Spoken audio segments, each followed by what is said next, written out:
This is exciting, isn't it? Here we go, guys, in 5, 4, 3. Here we go. It's time for Joan Esposito. Live, local, and progressive. Thank you for good programming. I appreciate the content and really enjoyed every moment. It's a privilege to have you on your station and listen. It's good stuff. It's very educational. It's time for Joan Esposito on WCPT 820, Chicago's Progressive Talk. Hey, happy Thursday. It is July 23rd. Happy Thursday. That's aspirational. I always want to inspire with this radio show. So if you're not having a happy Thursday, you better start right now. Before we talk about, all the other news of the day, I want to talk a little bit about Canada. Mark Carney and Donald Trump have agreed to move up to hasten to quicken trade talks so that hopefully the 50% tariff Donald Trump is threatening to put in place by August 18th will not come about. However, whether or not that effort comes to any kind of decent success, the damage has been done. As leader of the country, Mark Carney, is trying to be a peacemaker. He's trying to look at the big picture.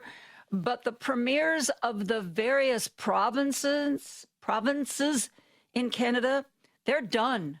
They are just done. You may have seen a lot of videos of Ontario Premier Doug Ford came out swinging. First of all, he said Ontario is going to cancel its Starlink contract, where they were going to be spending a lot of money with Elon because they don't want to support anybody who's supporting this president. Starlink is a bunch of satellites that promote internet and Wi-Fi. It was going to help their rural areas get Wi-Fi. But they've decided that there are other ways to do that without a Starlink contract. They have also announced that U.S. businesses are no longer allowed to get any contracts from the government, of the provincial government of Ontario. No more government contracts. By the way, Ontario alone, their procurement spending is estimated to be $30 billion, billion with a B, $30 billion. And Doug Ford says, you know what? No more. We're not doing any business with any American company for any of that. Now, there is a little bit of an exception. If you have 200 or 50 more Canadians working for you, if you are doing some of your work in Canada, hiring Canadians, employing Canadians, you might be exempt from this ban on government contracts. And it goes on and on and on. There are also bans on a lot of consumer products. Yep, and it isn't just Ontario. Yeah, Doug Ford, man, oh man, Doug Ford has had it. He has had it. But he's not the only one. In British Columbia, the premier there is a guy by the name of David Eby. It's E-B-Y. I think it's Eby. It might be Ebby, but I think it's Eby. The premier of British Columbia also coming out today and talking about how, they're rethinking their whole business relationship with the United States as well. But he went a little farther than that. He, this is where we are in the world now, kids. He expressed pity for us. Yeah. Pity for us. He feels really sorry for us that we are in the position we are in because we have elected a lunatic, a crazy man, a demented senior citizen I do have a little bit of sound from the premier of the British Columbia province, who, like David Ford from Ontario, has decided that whatever Mark Carney does or says for all of Canada, British Columbia is done. British Columbia is done with us. The province of Ontario is done with us. I thought this was pretty on point. Listen to David Eby. There is not a chance in hell that U.S. alcohol is going back on the shelf in British Columbia. And I'm proud of that, and I know the British Columbians support that. And the idea of the president that he can bully us into whatever he wishes is incorrect. We're strong. We are, despite our many debates, united as a country, and we will continue to stand strong. And we will build relationships with those countries at the national level, at the provincial level, that want to have a relationship with us. I'll say it again. I feel sorry for Americans. If you can't be friends with Canada, then you almost certainly do not have a friend anywhere in the world. And that is a very lonely place to be. You know, I've expected anger, which we got from David Ford. And there was a little bit of rancor from David Eby from British Columbia. But mostly pity for us.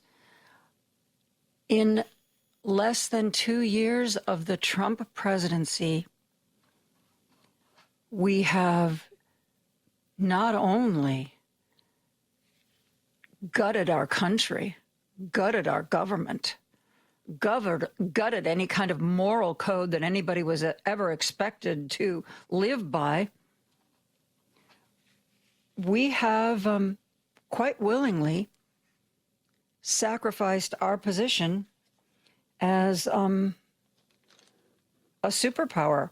Yes, you know, okay, we're still a superpower if you count up how many military folks we have and how many munitions we have and how much money we have in our economy.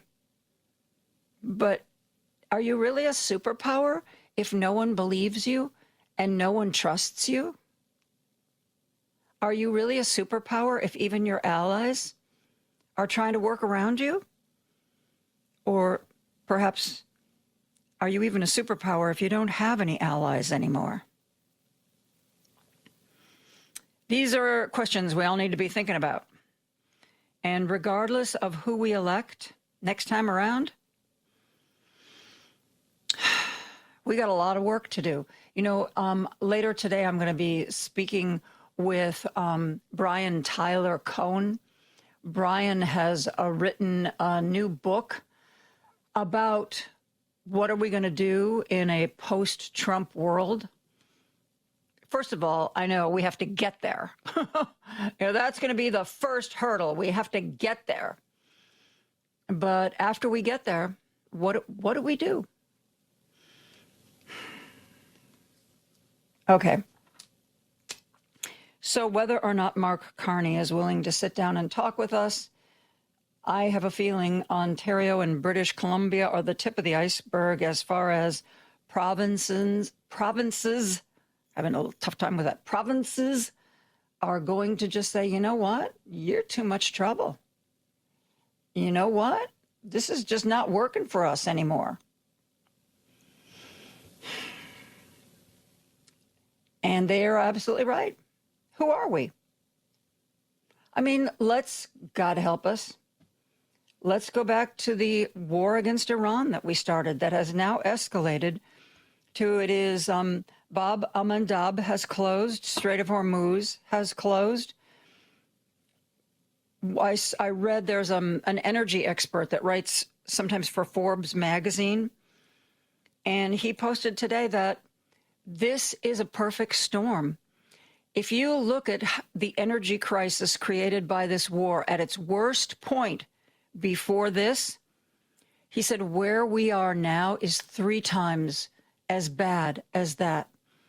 That we are creating a global energy crisis.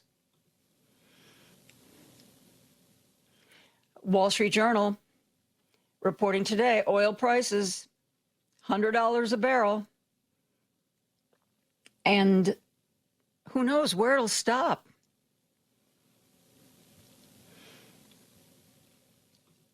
Well, I guess sooner or later we'll know where it's going to stop, right?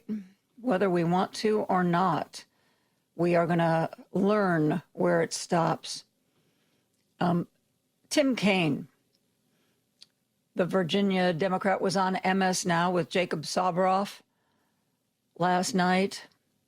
This was after Trump's visit to Dover Air Force Base for the dignified transfer of the most recent deaths from the Middle East, dead bodies being brought back after a drone exploded in Iraq and after Iran targeted the residential area of one of our bases in Jordan. You know what? He can go to as many of these as he chooses. But do you really think for a moment that he really cares? Do you really think for a moment, honestly, that he cares about any of the dead? Do you think he thought about the potential for dead Americans when Bibi Netanyahu was selling him on the idea of this is going to be great, this is going to be great? I saw an interview with Maggie Haberman. You know, she and Jonathan Swan have done this book, Regime Change, which, by the way, right now has sold like 500,000 copies. It is probably going to be the best-selling nonfiction book of 2026.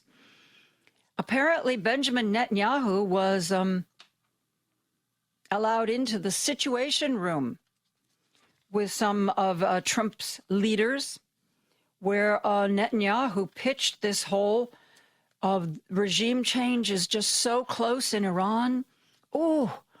Just one round of missiles and the country's going to crumble and a new generation is going to take over. And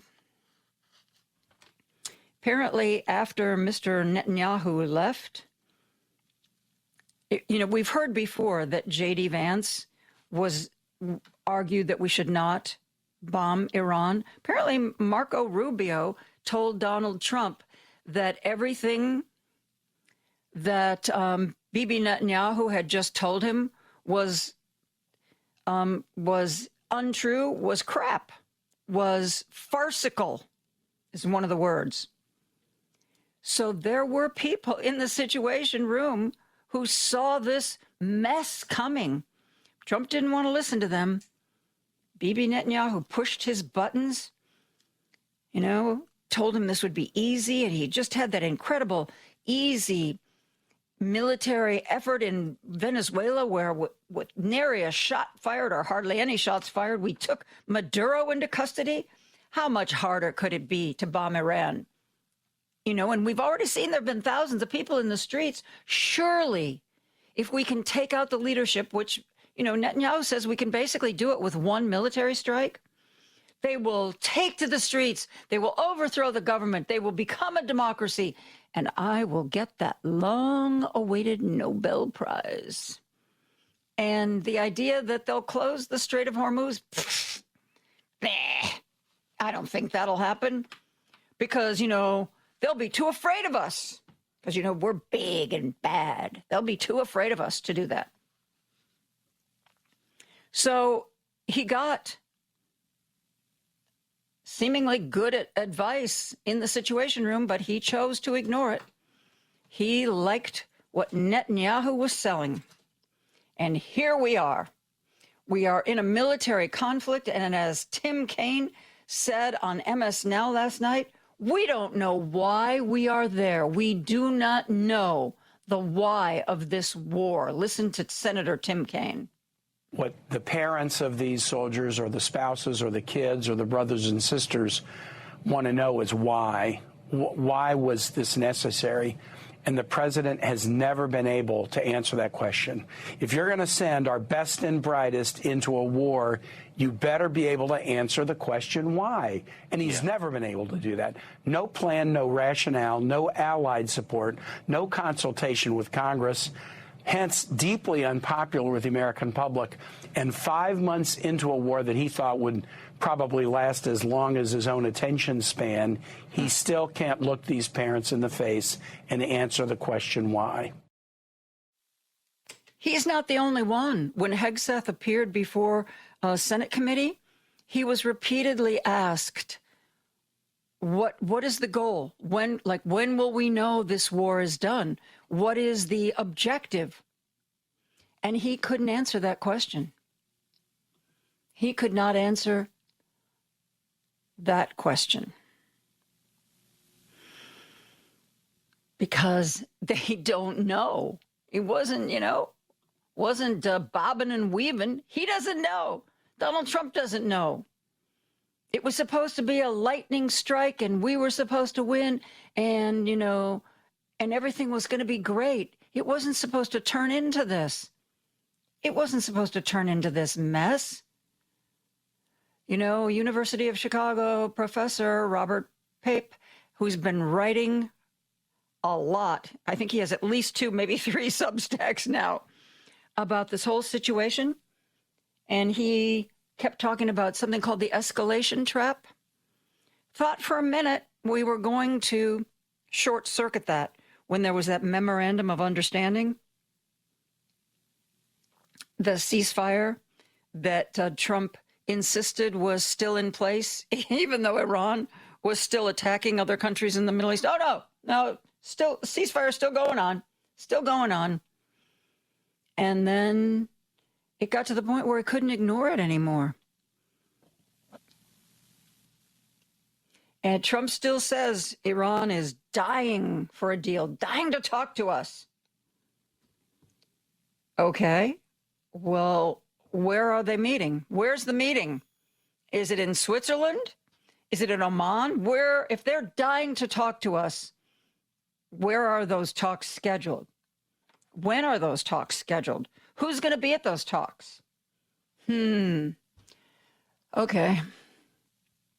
So maybe, is it possible they're not dying to go back to the table? How can anybody believe us? How can anybody believe us? We lie all the time.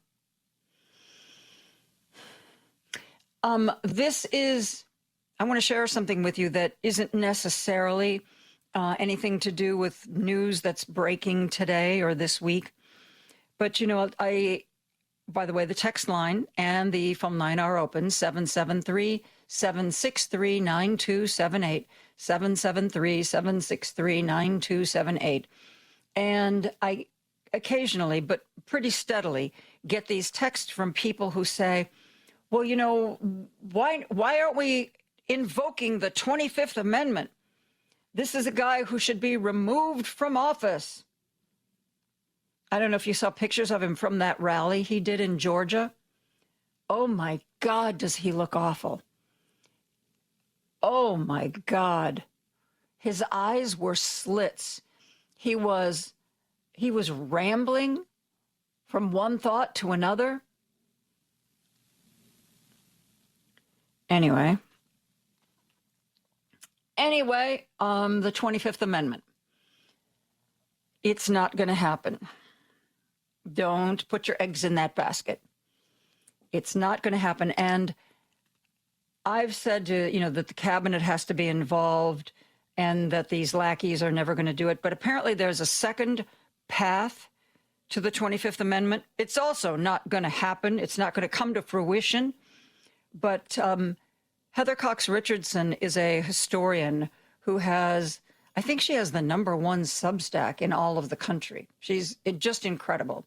She does a thing called something like Letters from an American, and she posts nearly every day.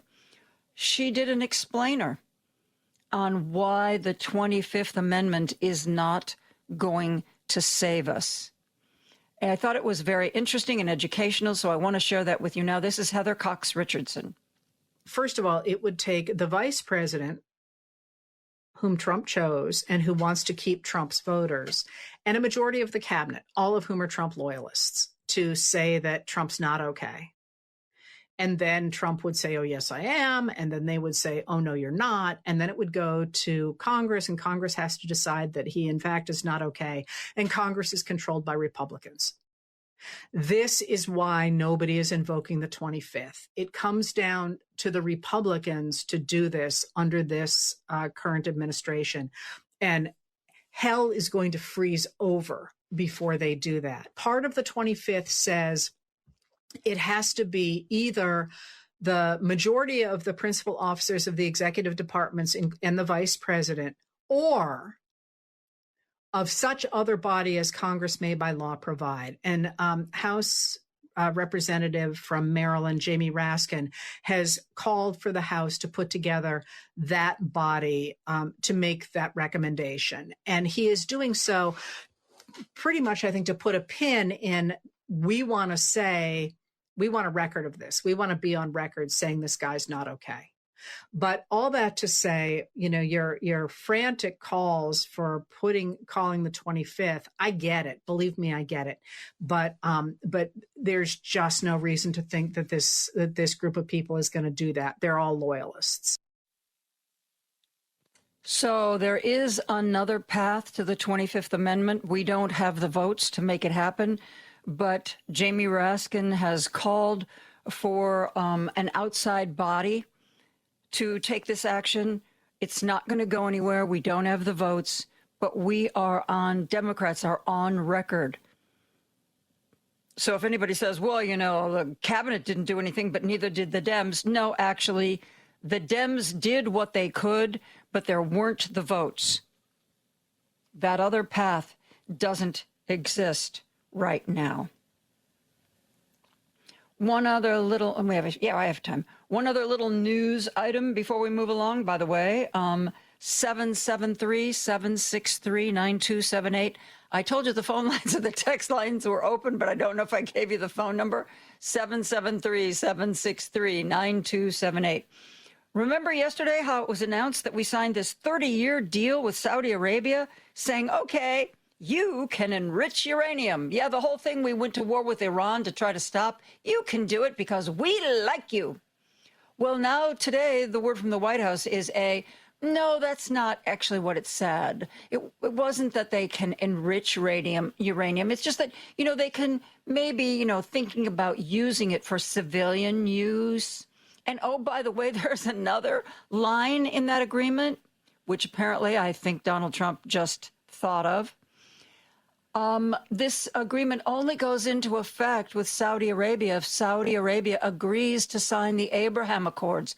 If Saudi Arabia agrees to publicly take a stand that Israel has a right to exist, etc., and so forth. And as you might imagine, Saudi Arabia is kind of going, what, huh? Nope. No, what made you think that this was going to happen? Oh, so very no. So the big announcement that looked like, we were going to, strike a deal with somebody about something. No.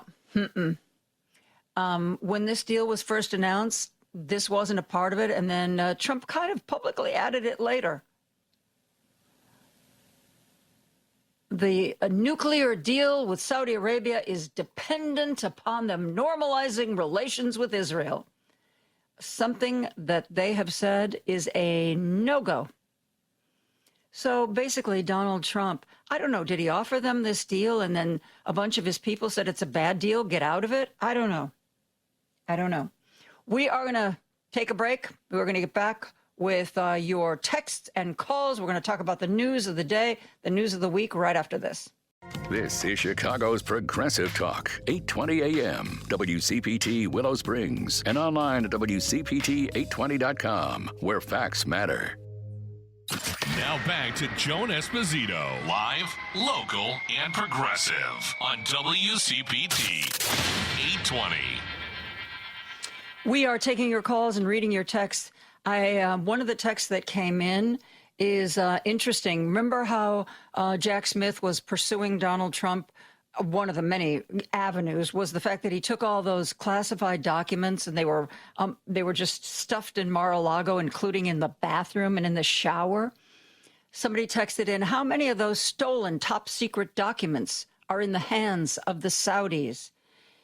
It has leaked. It has been reported today that Jack Smith, in his investigation into Trump, found that there was at least one document that was so classified that only 6 people had clearance to see it. 6 people in the entire government had clearance to see this classified document that Donald Trump took with him when he left the White House. And apparently Jack Smith, one of the things he was going to argue, one of the conclusions he came to, was this wasn't just somebody who was taking a souvenir or taking trophies.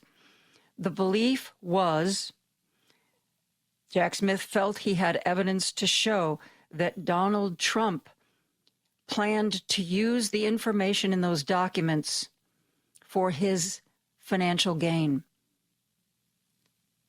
either to somehow boost his companies or maybe just to sell. Hey, you know what? You want to see what the CIA thinks of you? I got a document for that. What's the going rate? So yeah, Jack Smith believed that it wasn't just an innocent mistake. It wasn't an oversight. It wasn't just sloppy movers, that there was a real idea on Donald Trump's part that he could sell this stuff. Yep. And at least one of the documents that he took was so classified that in the entire United States, there were only 6 people who had the clearance to see it. He took it with him when he left. Let's go to the phone lines. Our good friend Steve's on the line from the Gold Coast. Hey, Steve, how are you? Fine, thank you. And I think I'd never lived to see the day when, you'd have this kind of acrimony between the United States and Canada. For decades, generations, we referred to them as the 51st state in terms of trade, in terms of national defense. It was the closest of siblings. Mm-hmm. And, they relied on us. We relied on them. Geographically, they're about the same size as the United States. But they have a population smaller than California. Yep. Which means that they have a huge amount of natural resources that they can't possibly consume themselves. So you know what? We love to buy from them. And they buy what we produce. Entire economies on our northern border, their southern border, rely on this. And now all of a sudden we're just going to throw a monkey wrench into it. And something that no other president has deemed to do. In all of these generations, this was a problem that nobody noticed until Donald Trump came along? Yeah. I mean, it's just ridiculous. Mm-hmm. But, this is just typical Trump. I don't know whether he thinks in his sort of, convoluted thinking that if I can, distract people with another sort of Greenland or Canada issue, anything else to, get them to stop thinking about rising oil and gas prices and the ongoing conflict that apparently ends every other week and then starts up again with Iran. A conflict that, in case nobody, bothered to sit him down and talk to him in terms of, a political science class about this region, this is not a two-party conflict. This involves exponentially more parties and non-governmental actors and so forth. I mean, the Houthis don't represent some government. They're an international terror organization. Mm-hmm. So if they're not at the table with you and you come up with an agreement, well, all of a sudden, hey, we didn't sign on to anything. And in fact, you have demonstrated to us that this is a great opportunity to exercise power in terms of the Strait of Hormuz, something that nobody thought of before you came along with this nonsense war. Exactly. So now everybody we have made things RPG, so much worse. Yeah, everybody with a rocket-propelled grenade can now hold up, this vital energy pipeline, because nobody is going to send their ships through unless they're absolutely certain that they're going to be safe. It's not just about the cargo; it's about those huge ships and what they're worth, and all of that has to be underwritten. And nobody is going to offer to do that in a war zone. So, like I said, he just gets more and more bizarre. It's just as if he wants to give voters a reason to vote for the other side come November, because there was some hope for Republicans. It does almost seem like that, doesn't it? That he's actively working against anything that would advance the Republican Party. Yeah, almost as if it's like, you know what, I want to show the Republicans that they can't win unless I'm on the ballot. Yeah. And so then after November's election results, if we get wiped out, I'm going to claim that we didn't win because I wasn't on the ballot, because people only turn out to vote for me. Yeah, but I mean, again, just beyond bizarre, there was some hope that if by Labor Day you started to see oil prices coming down and gas prices coming down, he might be able to salvage this, that, you know, we're seeing the end of the beginning, that sort of thing. But no, I mean, you know, again, he announces a new peace deal every few weeks. He announces that the other side can't wait to come to the table, except apparently they're never at the table. Yeah. He announces terms, and then they turn around and say, oh, what are you talking about? We never agreed to any of this. Yep. And assuming that you could even have those terms between two parties, there are a bunch of other parties in Lebanon, in Saudi Arabia, all over the Middle East, in Israel, that aren't signatories to this. You have not resolved this, because there are a lot of players here. And there's a lot of people who, quite frankly, think that Israel has no desire to see this conflict end until Iran is eradicated from the map in terms of being a threat. Well, that might be their interest, but that's not our interest. Yep. I agree with you 100%. And I think that Bibi Netanyahu, I think there are certainly a faction in Israel that would love to just see Iran turned into rubble. You know, they feel that Iran has been the instigator against them and supported people who are against them just too many times. They would love to see it destroyed. But as you know, Steve, I know you know, Mr. Netanyahu is also facing a whole bunch of criminal charges that can't be brought because they're in a wartime setting. So if he brings their war to an end, he's going to jail. Yeah, he's in many ways the mirror image of Donald Trump, except in Israel. So both of them, you know, can use conflicts and this sort of thing, you know, to detract from scandals that are plaguing their, administrations and so forth. So, you know, once the war is over, you know, for Bibi's free game. You know, so he has no interest in ending this anytime soon. And he's not interested in ending it, and Donald Trump doesn't know how to end it. No, this is a quagmire. He got into it. And, you know, there are instances in which Americans got into these sorts of things.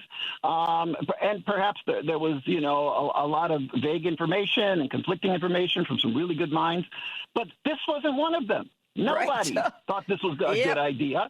And yet we still got involved, and I honestly think he thought that, oh, well, you know what, the whole Venezuela thing, we were able to resolve that in hours. We could do that in Iran. Yep. A regime change in 48 hours, and we could be sitting there in the palace eating, you know, dinner and telling the Iranians what to do. No, it didn't work out that way. Thank you, Steve. Thank you so much for the call. Thank you. Let us go to Kankakee, where Carl is on the line. Hey, Carl, thanks for the call today. Hey, good to be talking with you, Joan, as always. I'm a happy camper because I got my Donald J. Trump American Men of Freedom Home Testosterone Test Kit.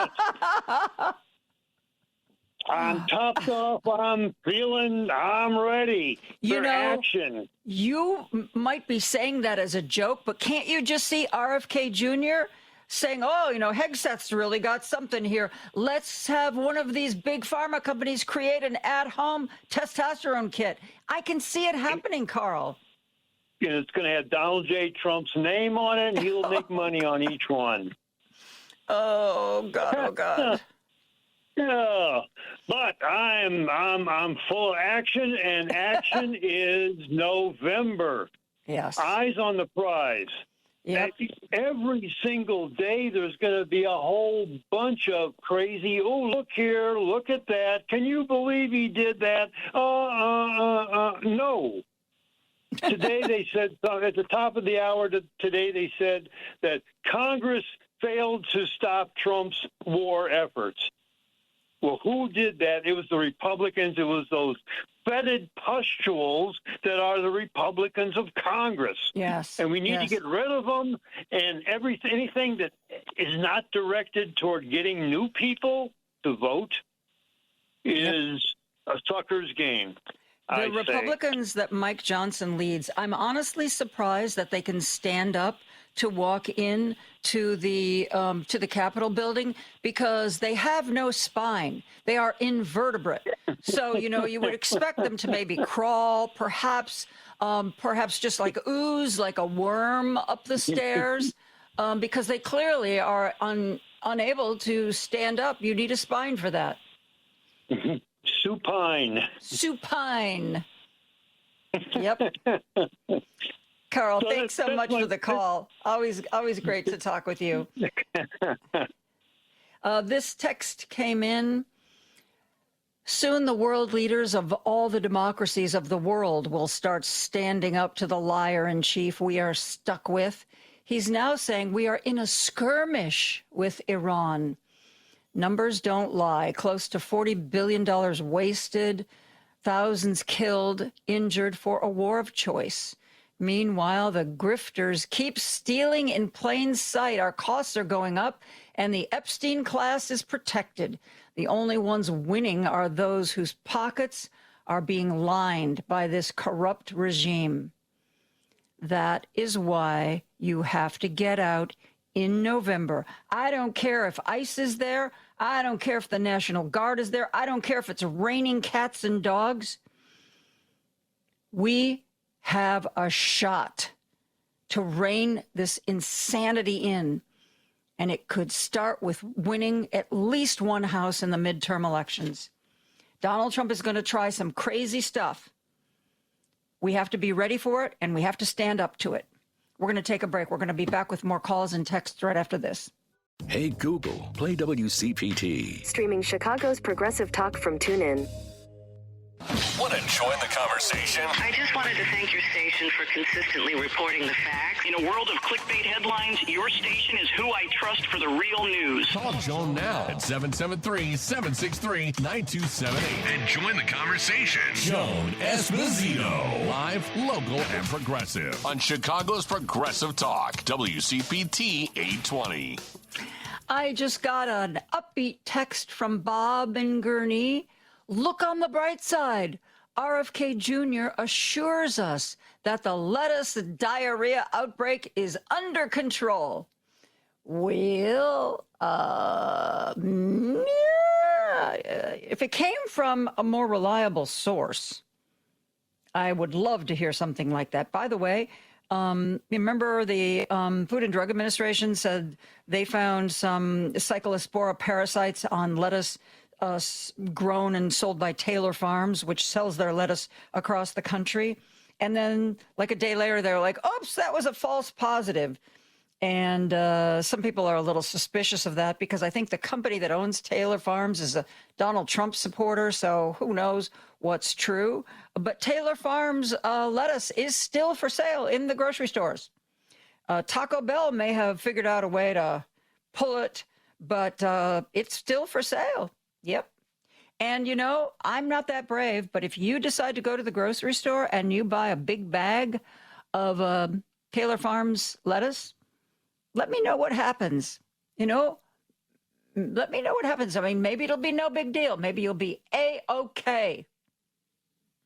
And then again, maybe you won't be. But, if you're willing to put yourself on the line for medical science, then I commend you. Let me know what happens. Let's go to Andre, who's on the line from the South Side. Hey, Andre, thanks for calling today. How are you? Hey, Joan, you're welcome, and thank you for having me today. Well, I got a few things on my mind, Miss Joan, and one of them is that I think the Democrats are relying too much on the midterms. It's good that we're going to get out and vote, but there's some things that they could be doing right now leading up to the midterms. One of them is everything that these Republicans and Trump do, they ought to reverse it on them and don't wait till you get close to the election to have news conference stuff. They could do it right now. For example, one of them, they should be on the news saying, stating the fact that Republicans can't be trusted because Jack Smith is a Republican, and look what the Republicans are doing to their own kind. There's no talk about Jack Smith being a Republican, and I think that is critical. That's very important. What the news people are doing are spinning this thing and have these, low IQ voters on the Trump side thinking that Jack Smith is a Democrat. So the Democrats need to be out there reminding people that Jack Smith is a Republican and the prosecutors are Republican. Look what they're doing. They're eating their own kind. The other thing that they should be doing is that when Joe Biden was in office, Kamala Harris, all the Republicans talked about was too much spending, too much social programs. We don't want our kids and grandkids to have to pay this back. Well, the Democrats need to be on TV right now, ask the Republicans, well, what happened to your kids and grandkids? Because they're going to be paying for this war in Iraq. They're going to be paying for what Trump is doing. So how do you feel about it now? And challenge them. If you felt this way when Joe Biden was in office about the spending, you should be feeling the same way now. The last thing is I think we know now why Jared Kushner got that $2 billion. It was so the Saudis can get permission to get that nuclear weapon. That's what it was for. It was a pre-down payment on it. Well, the thing about that, because I kind of would have agreed with you yesterday when it was first announced, but if he really wanted his good friend Saudi Arabia to get a nuclear weapon, he shouldn't have attached, oh, by the way, you've got to make peace with Israel. That's part of the deal, too. I forgot to mention that yesterday, Saudi Arabia, but I'm telling you today. Because, that's like, okay, we've got this deal. Oh, wait, you're demanding that we do that? No, that's a non-starter. Yeah, I hear what you're saying about Israel, but Ms. Joan, I could go back to living under 6 different presidents, and nobody has been able to tackle the issue with Israel. It's like, Israel is like the landlord. We got army bases. We got equipment over there in Israel, and that's why Israel is able to do whatever they want to do, because if somehow Israel tell the United States, pack up and get the heck out of here, then that's going to take away our access to the Middle East. We can still get there, but it'll take us much longer. And then Israel's intelligence. This is why no American president, nobody has been able to deal with Israel, because they in bed with them in what I think is for life. Sure, they can play politics and boycott and say these things about Israel, but when it's all said and done, every American president is still going to have some sort of relationship with Israel. Even if it's not with Netanyahu, they're still going to have a relationship with Israel. Yeah, I think you're right. I think we're always going to, that relationship with Israel is always going to be there. Andre, thank you for your call and thank you for your passion. It is always great to talk with you. You too, ma'am. You have a good rest of the day. You too. Let's go to Penny, who's on the line from Lansing. Hey, Penny, thanks for the call today. Hi, Joan. It just irks me that the dignified transfer of remains is being conducted by a draft dodger. Amen. Multiple dodging of military. Mr. Bone Spurs, in his first term, the guy who said people who joined the military were suckers and losers. Yeah, I agree with you. He disrespected our World War II veterans with that remark. Oh, Senator Duckworth calls him Cadet Bone Spur. And then I remember the Vietnam War. I'm old enough to remember that. And when the bodies started coming back and that was televised, that's when the public started to turn against the war. Yeah. Remember, oh my God, I just blanked on his name. The anchor on CBS, who everybody trusted. Walter Cronkite? There you go. Thank you. I knew that name was there somewhere. When at a certain point, he decided that the government wasn't being truthful. Because for a long time, he just kind of regurgitated what the government said. And then there started to be all these reports that disputed that. And when Walter Cronkite started saying on his broadcast every night the number of military people killed in Vietnam that day, day after day after day, supposedly that's when the White House realized that it was over, that, if they had lost Walter Cronkite, they lost the American people. Back when, CBS was actually reliable. Yeah, but now the media is so scared they won't do anything like that. Yes, there are. I agree with you on that. That's why I think the rise of independent media is so important. We're going to do our media segment, Penny, from 3 to 4. And one of the things that Jennifer told me, she posted on social media about an essay that the former columnist Jennifer Rubin posted, and she said that, in 2028, rather than letting ABC or NBC or CBS do a presidential debate because they are owned by corporations that are so compromised, she said, why not have independent journalists? Let's get a Jim Acosta there. Let's get a Heather Cox Richardson and create a panel or do interviews one-on-one. Yes, because that way, at least, it's not people who feel like they have to treat Trump with kid gloves. And thank you for all you do, Joan. Thank you, Penny, and thank you for the call. Okay, bye-bye. Bye-bye. Got a quick text that I want to address. Somebody was asking me who's the name of the man in the Epstein files who was murdered in France. His name is Daniel Siad, but there is an investigation into his death, but there has been no cause of death given so far. But when I read the New York Times article on this, I was surprised. At the very last paragraph, it said Mr. Siad is the second person connected to Mr. Epstein who has been found dead in France. In 2022, Jean-Luc Brunel, a French modeling agent and Epstein associate who had been charged with the rape of minors, was found dead in his jail cell. So I'm sure that's being investigated. I'm sure we'll know more soon. Okay, let's go back to the phone. Jim's on the line from Chicago. Hey, Jim, thanks for calling. Hi, Joan. I'm tired of Speaker Welch being criticized for a errant Democrat with no self-control. When the Trump administration arbitrated in the favor of those the Tate brothers in Romania, and according to the New Yorker, Elon Musk is involved in it, Tucker Carlson, and what they would do is they would strangle the girl.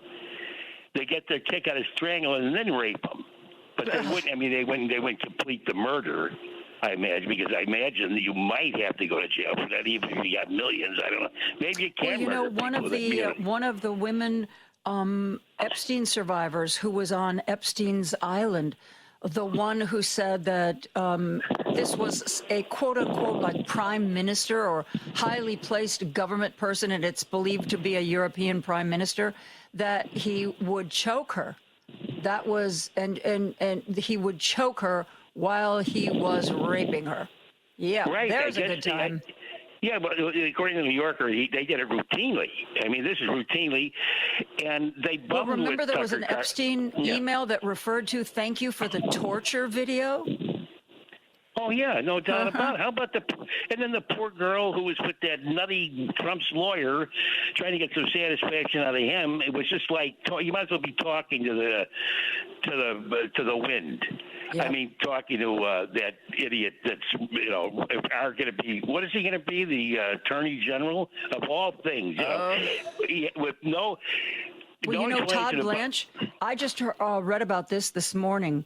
Apparently, Virginia Giuffre's family and another family, they have written a letter to John Cornyn and Tom Tillis, who are on the committee to look at Todd Blanche's nomination.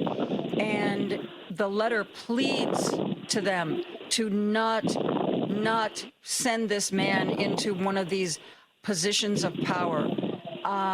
Directly. This wasn't just like an open letter, published somewhere in a newspaper. This was sent to John Cornyn and Tom Tillis saying, please, please, please don't allow this man to be head of the DOJ. Yeah, and according to Hoyle, they have nothing to lose now, so they can follow their conscience, hopefully, because we don't need Todd Blanche.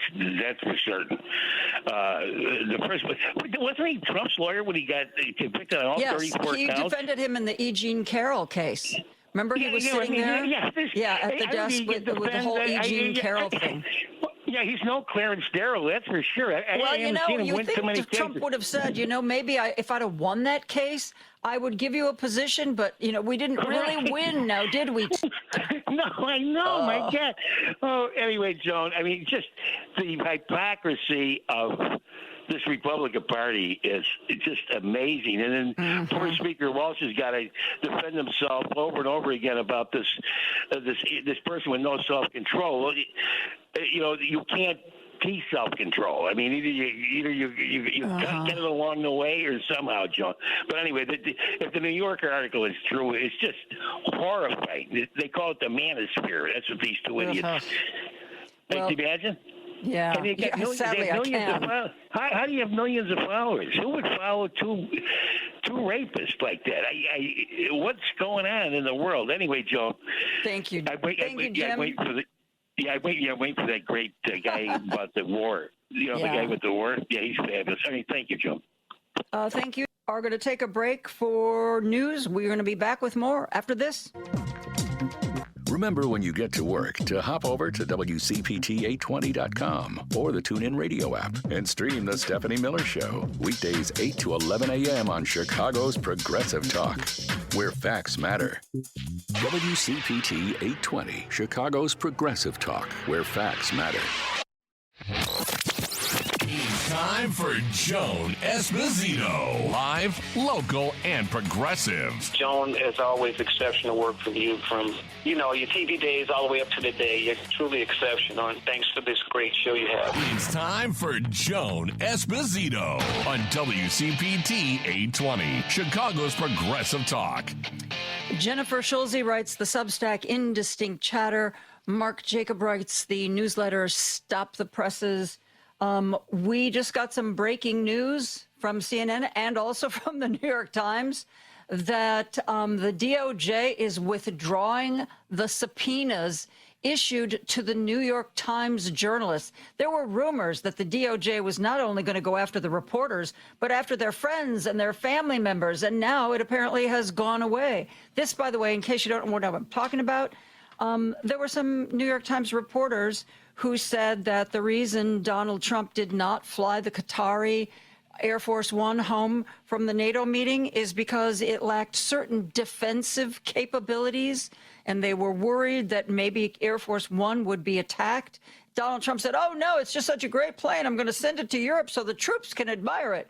And I don't know why. That seems like such a small thing, but apparently he was so ticked off that the New York Times said, no, actually it was a security risk, and that's why he had to go back to the old plane. And the DOJ decided that they were going to subpoena them all and find out how they got that breaking news. First of all, as far as breaking news goes, it wasn't the most incredible or dramatic breaking news I've ever seen. But man, the DOJ sure jumped on it.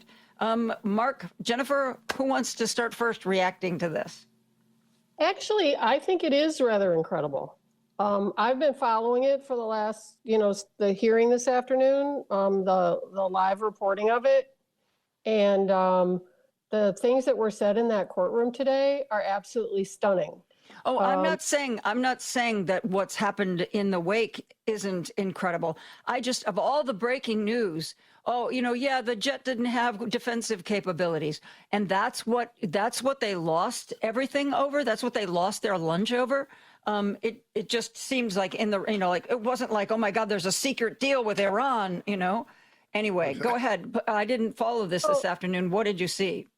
Well, just yet another case of just sheer incompetence driven by politics, not the law. And there's a part of the hearing where this very experienced DOJ attorney, I mean, I don't know how this person stood up in court and did this case in the first place. Apparently, he's been with the DOJ for years, and very well-established attorney, said, well, when we subpoenaed the mom and the spouses of the reporters, we made a mistake. And the judge is just incredulous. What do you mean you made a mistake? You didn't bother to check to see whose phone numbers you were subpoenaing? I mean, it just goes on and on like that.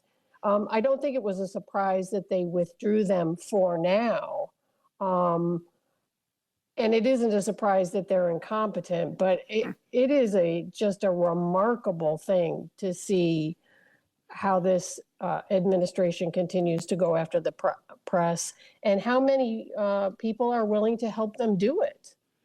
Yeah, you would think that that anyone with any ethics would just leave DOJ at this point, since it's become this this hit squad for Trump, really, at this point.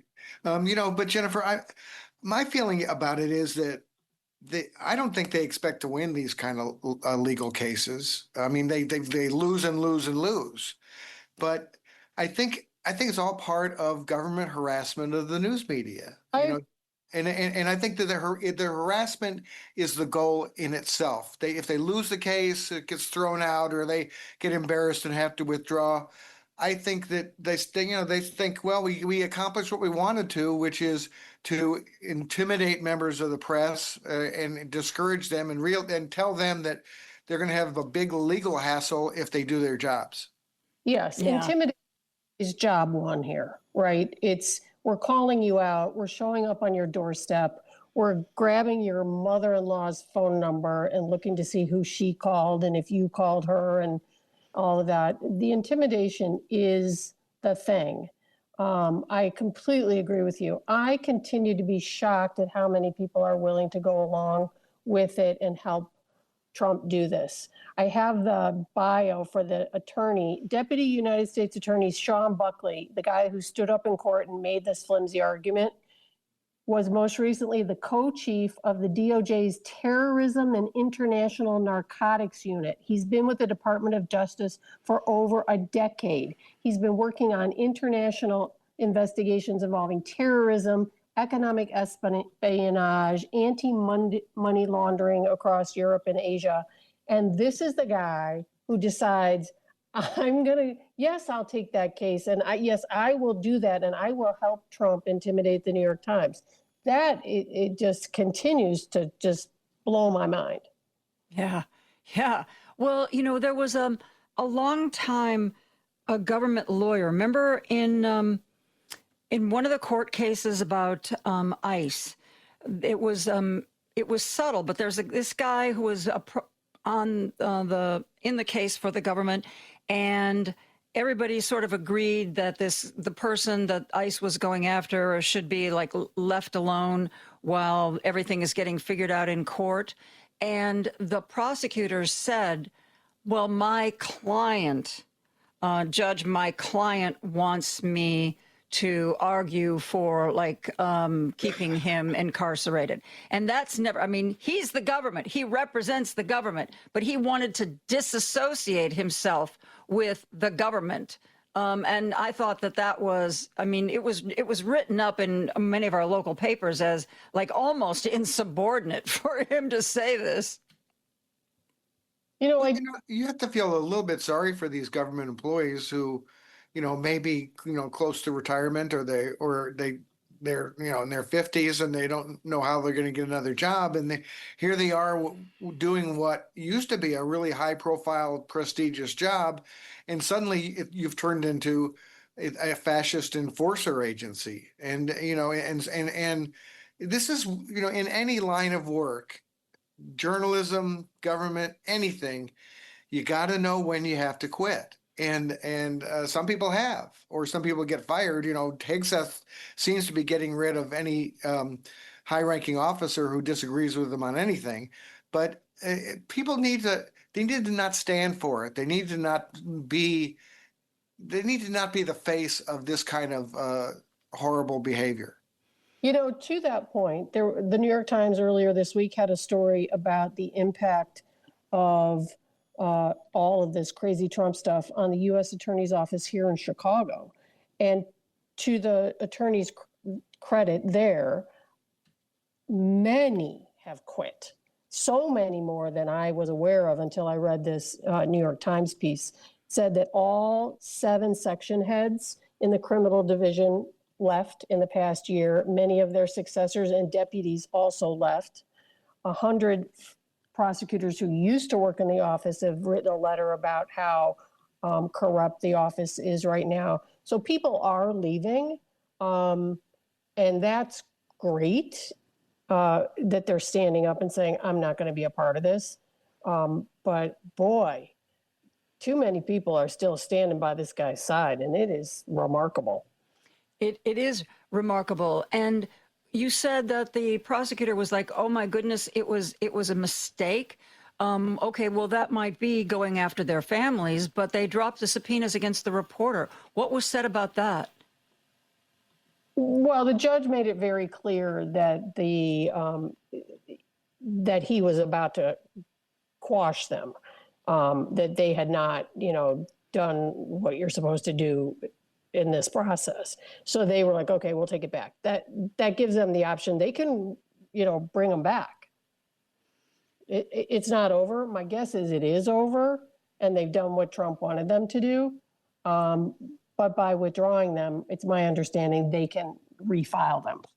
Well, I mean, the real issue is were these reporters endangering national security by reporting this, or were they simply embarrassing the dictator? And, obviously they were embarrassing the dictator by pointing out all these stupid hijinks with this Qatari jet. And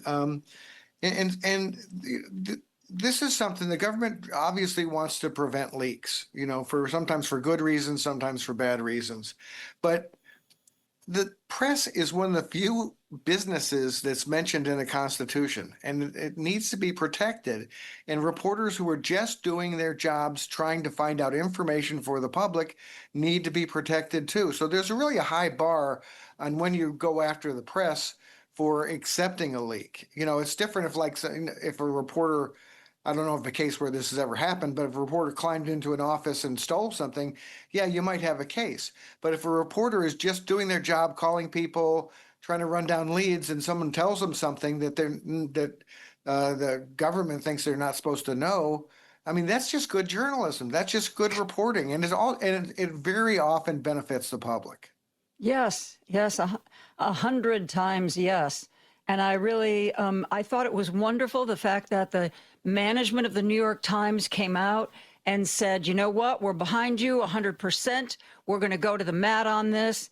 And, that's refreshing. And the fact that they knew that their institution was solidly behind them, that was great, I thought, as well.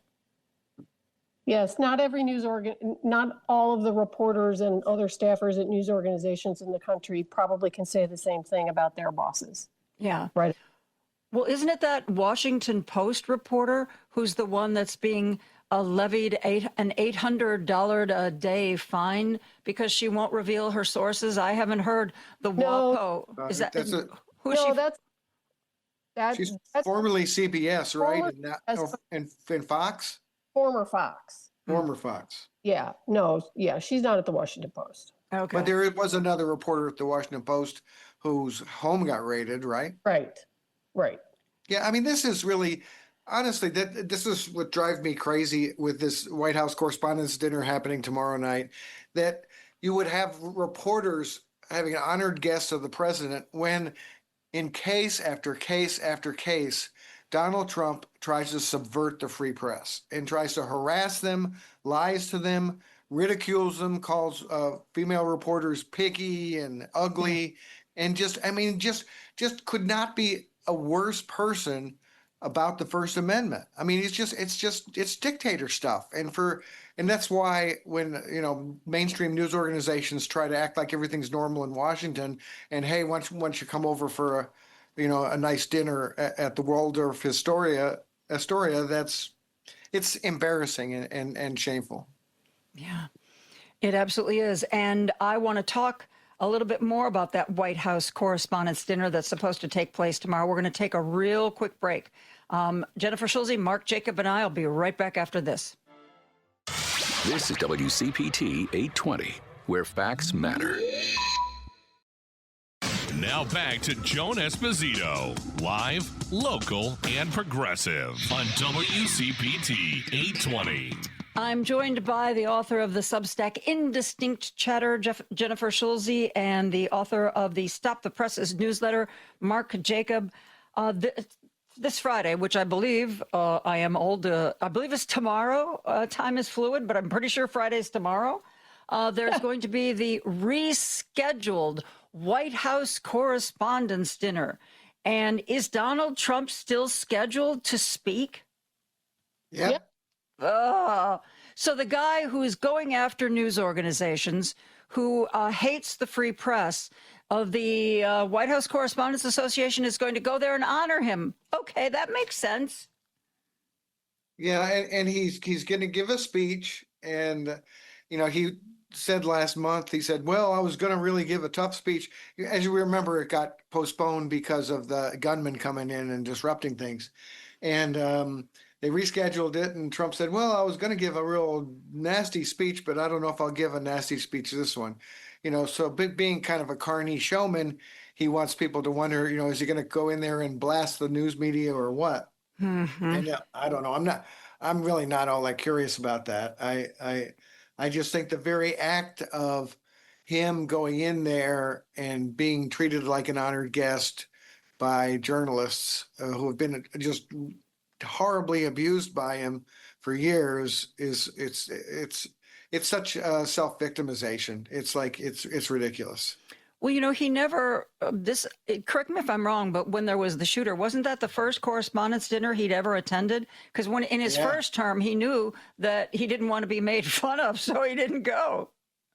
Well, you remember when Obama was president and he showed up at the correspondence dinner and Trump was in the audience, and Obama made, maybe about a minute's worth of jokes ridiculing Trump. And some people think that that's when Trump decided he had to run for president, just to, to avenge the injury to his reputation. Poor baby. So what do you think? If somebody called you up and said, hey, we've got an extra seat at our table for the White House Correspondents' Dinner. Jennifer, Mark, you want to come? What's your answer? And what should journalists be doing? You know what? I think journalists should say no thanks. I mean, I had the opportunity. I could have done it. I was editing reporters in Washington, and if I'd asked the Chicago Tribune, can you get me a seat at the correspondence dinner, I'm virtually certain that they would have said sure.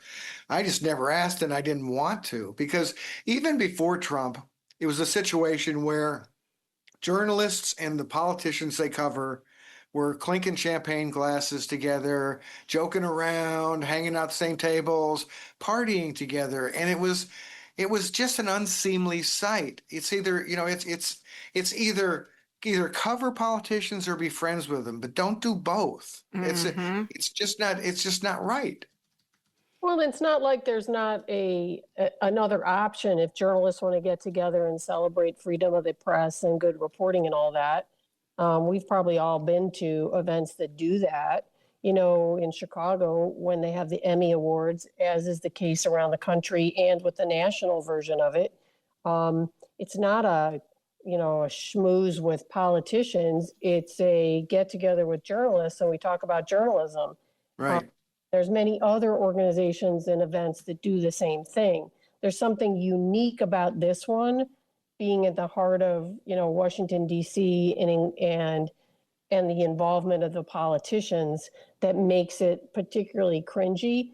Frankly, I think it's always been cringy, but when you have an administration and a president that is pointedly every single day trying to destroy the freedom of the press, and you still sit down and do this event with him, it's I just think it's stunning. I just think I can't believe that they haven't had second thoughts about this. And the first time they said, well, our little act of revolution is going to be that we wear pocket squares with the First Amendment on them when we go to the dinner. Yeah, I saw that. Are you kidding me? I mean, are you really kidding me? I mean, the thing about it, you guys all both know this, and you guys have probably taken risks and gone up against powerful people, and done things that took a little courage. And to see these people undercut all that, all the sacrifices that really good journalists make every day, it's just stomach turning for me. I mean, I just can't get over how terrible it is. Well, how did you feel about the White House Correspondents' Dinner before this most recent one with Donald Trump? Did you always feel that way about it? Well, I think that I did. I think it's like I said before, I think there's a reason to celebrate good reporting. and journalism and journalists, but not a schmooze fest with people that you're covering. I think there's a line that's crossed there just automatically that is, I don't know. Like I heard some reporter say, well, it's a good way to make new connections and get new sources. And I'm like, you know what? Find another way. Yeah. Because you can and you have, and you don't need to do this. I do want to say, I think part of the issue here is the corporate ownership of a lot of these media outlets is either very supportive of Donald Trump or afraid of Donald Trump or both. And they are the ones that are buying these tables and making this event happen. And I just don't feel like in today's DC press pool, there are really powerful journalists who are the type that would stand up and say, you know what, I'm not going, this is not appropriate, and lead an effort in that way, and then would still have their jobs at the end of the day. Because if you work for CBS, as the head of the White House Correspondents' Dinner does, Weijia Jiang, she works for CBS News. There is no way in hell that she's going to be the one that's going to say, we're not doing it. And have her job. We know this. We've seen what's happened at CBS. If you stand up, Trump, they are have turned that network into a whatever Trump wants, we're going to do it network. So I think it's important to keep that in mind. Now, maybe if all of these journalists banded together and said, you know what, no, we're not going to do this, the bosses would have to back off. But I also don't see that happening. Remember, it just that they're members of a club, and that's the thing that's the worst thing about it. Right. Now, hey, listeners, if you want to know more about CBS News, you ought to be reading Jennifer's newsletter, because she is.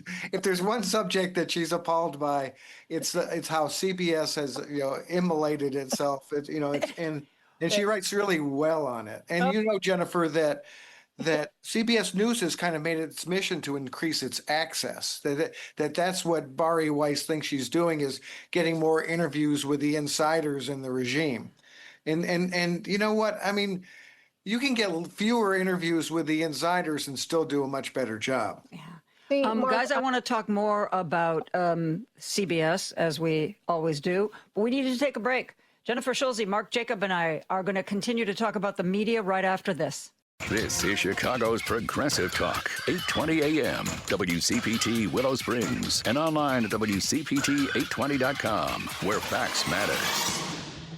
Joan Esposito, live, local, and progressive. Every weekday afternoon from 2 to 5 p.m. on WCPT 820. This is our media hour with Jennifer Schulze, who writes the Substack Indistinct Chatter, and Mark Jacob, who writes the newsletter Stop the Presses. We were just touching on one of our evergreen topics, it seems these days, CBS News. And I just saw in one of the media newsletters, yes, it's summertime, and in summertime, lots of times viewership drops. But CBS continues to have just awful audience numbers. I hope that that's everybody leaving CBS. What do you guys think? Yes, it is. And, viewers aren't stupid. It isn't just what they see on television on any given day.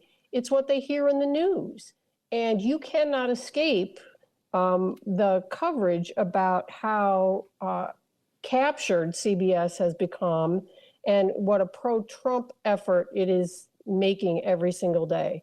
And, I've seen some columnists like Brian Stelter, who I typically like very much, but his company is about to be taken over by David Ellison and Barry Weiss, and so he hedges his bets quite a bit, and he'll frequently say, well, there's a lot of criticism of CBS, but if you watch it, it's fine.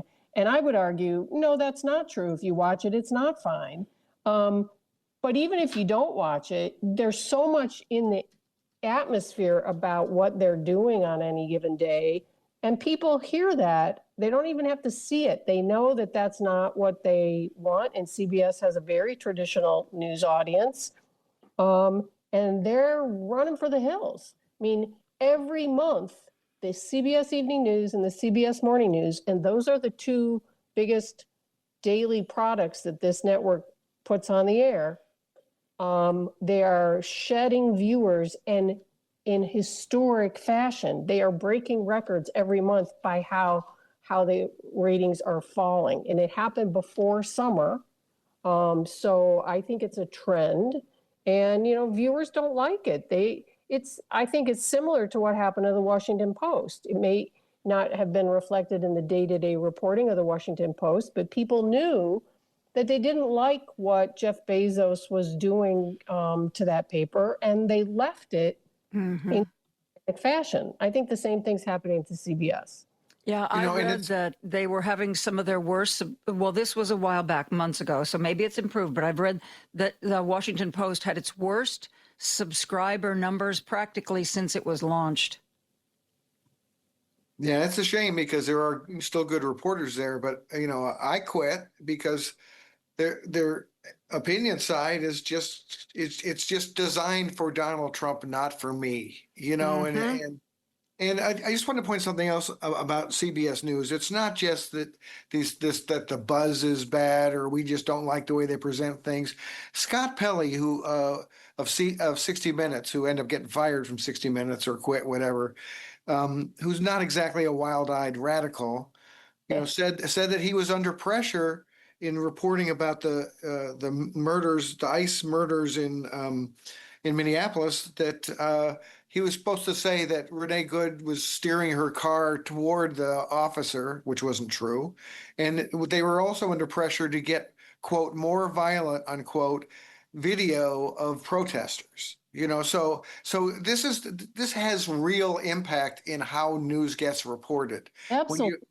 When you're trying to please the right-wing government instead of trying to just tell the truth for honest viewers, you do a lot of terrible things like that. And Pelley wasn't the only person at CBS who made similar accusations and gave very specific details about things that had happened with Barry Weiss and her management team, getting involved with their coverage. Producers have quit and written resignation letters saying that was happening on a daily basis. Other high-profile 60 Minutes people have quit and said that. And I'm sure there's all kinds of stories we haven't heard. Right. Well, already, even without the takeover being complete, and hopefully it never will be, CNN lost Paula Reed. She said that she wanted assurances that nothing would change, and the boss, Mark Thompson, couldn't give her those assurances. And now Clarissa Ward basically said, okay, you guys are expanding into digital. I would like to do that. Like, I'd like to do a podcast and all this. And they were like, no. And apparently she did one thing for the digital side and had a real run-in with whoever was in charge, kind of not really explaining the run-in, but it was implied that it was kind of a Scott Pelley thing of what goes in this piece and what doesn't. Well, the thing about Clarissa Ward that really jumped out to me is that, first of all, she's an excellent foreign correspondent. I mean, she is on the front lines everywhere. And right. Really dangerous places. Really places. I mean, just really a courageous reporter. She's an excellent reporter.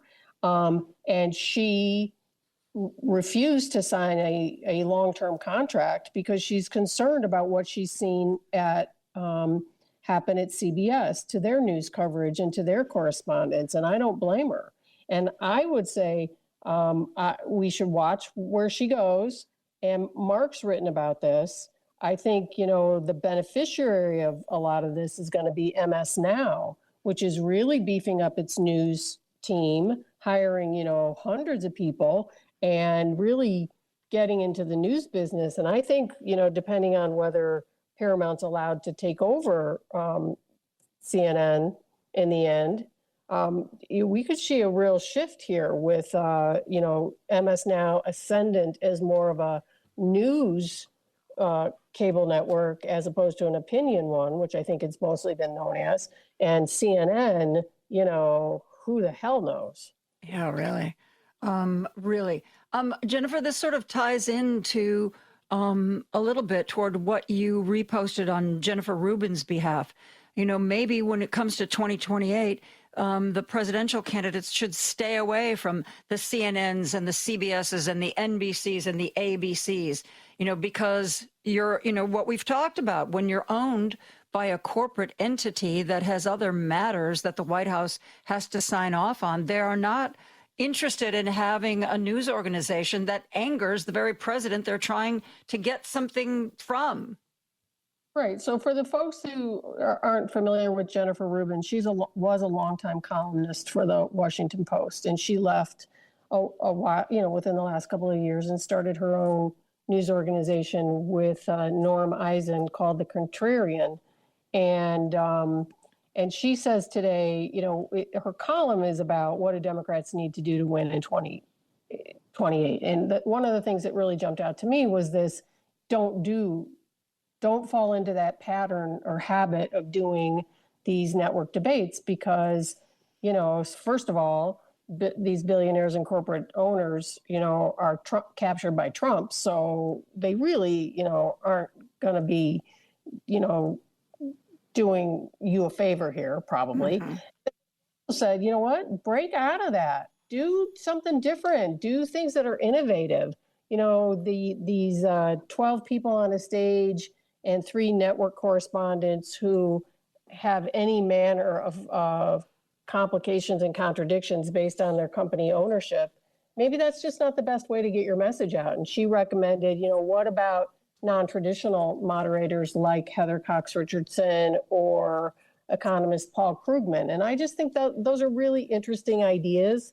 I'm a big fan of legacy media, but I see every day where the pressure points are, and independent journalism, it doesn't have a lot of those problems, and maybe politicians would be smart to lean into that more than they are.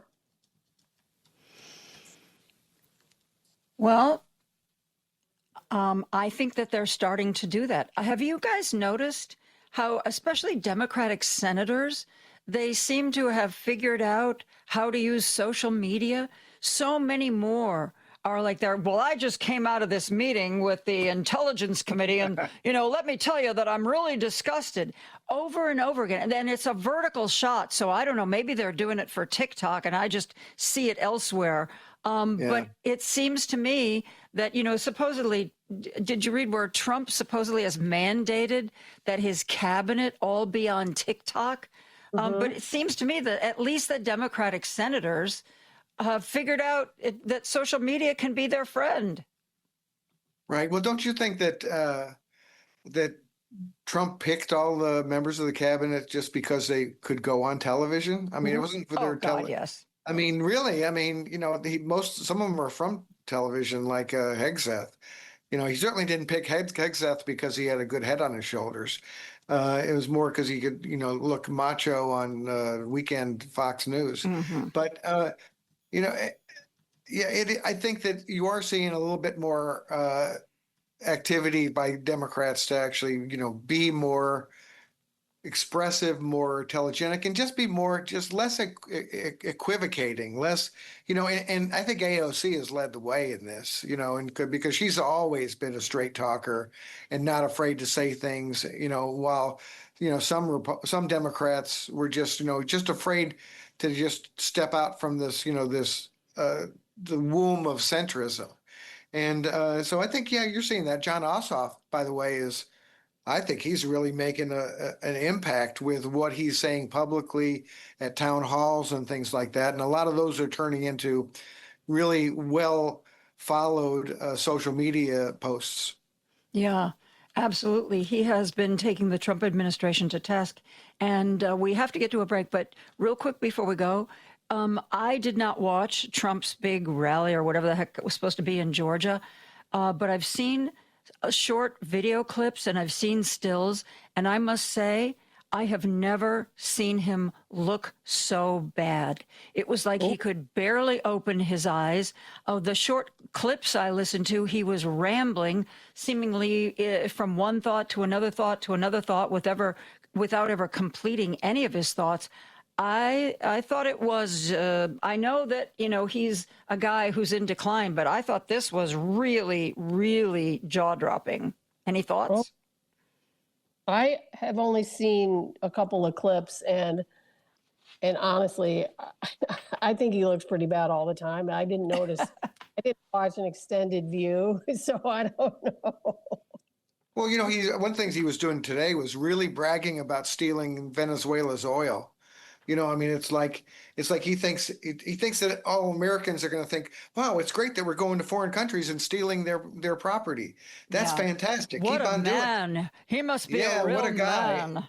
And he's also like saying things on, like, there's this one clip that's out there where he talks about data centers, and he says, you have to convince your communities how great these things are. You can't fight it. You have to go with it. Well, that's a great winning message for Republicans this midterms year. I mean, that just lay back and get rolled over by the giant truck. Data centers are not popular, and nor should they be. And he's really pretty much saying, hey, we're the big government. We're going to do what we want. Just lay back and enjoy it.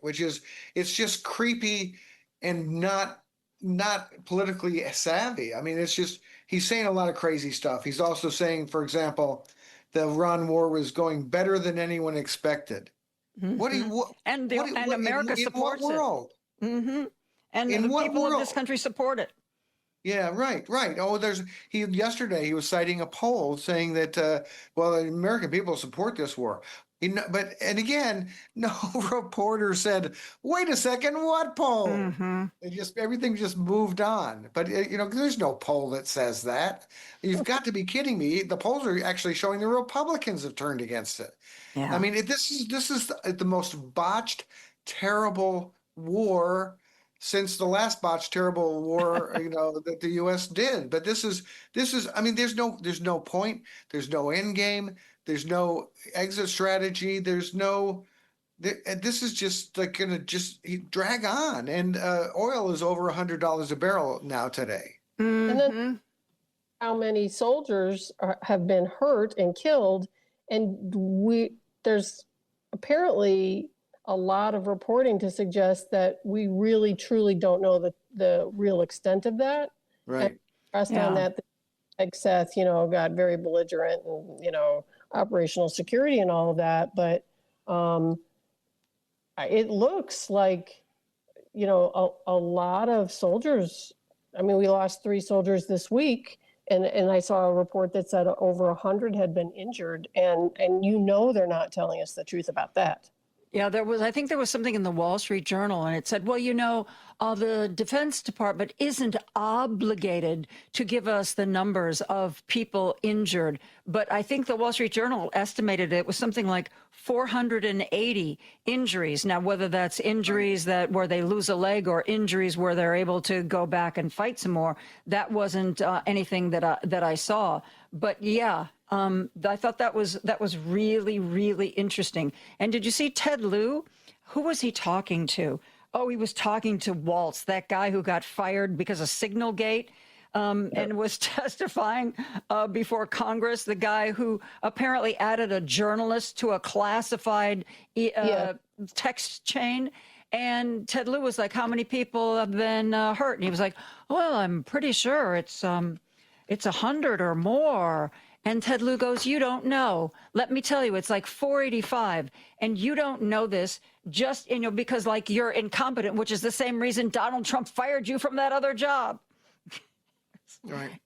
There's been a lot of equipment lost, a lot of helicopters and planes and, in past wars, be they, justifiable wars or not, often not, like the Iraq War, they embedded reporters, and they had much freer access to reporters. And I think they did that in a smart way because they wanted to appear open and like they had nothing to hide, and like that was a good war. and it didn't really work out that way. But this way, they're just increasing the distrust. I mean, nobody, they still haven't admitted blowing up that girls' school in Iran. They still haven't admitted it. Everyone knows that the United States did that, probably because of some reckless use of AI that meant the targeting was off.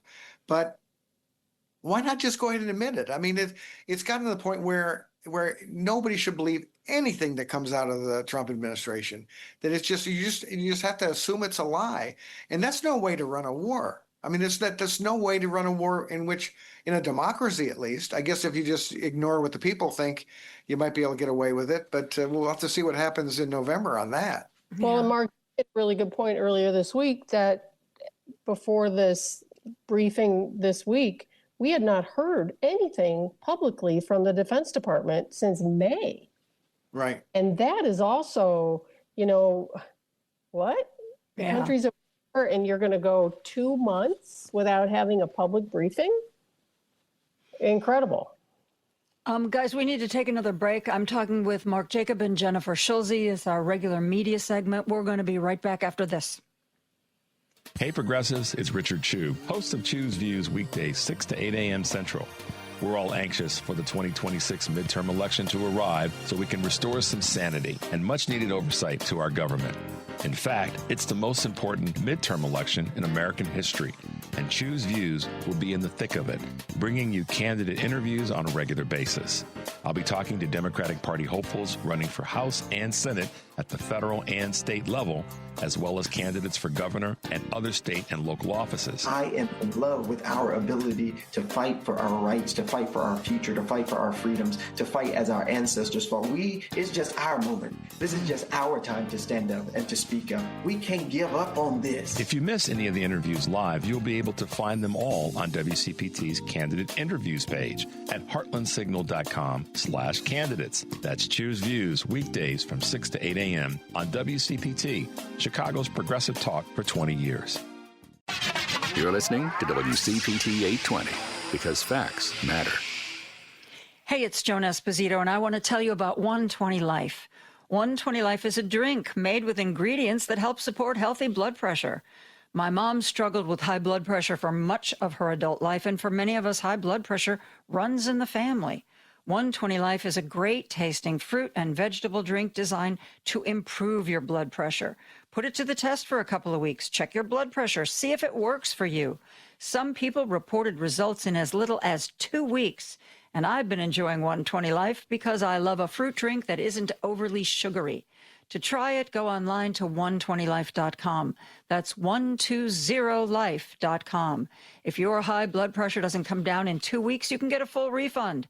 And you can get a 20% discount. Use the code JOAN, Joan, for 20% off your order.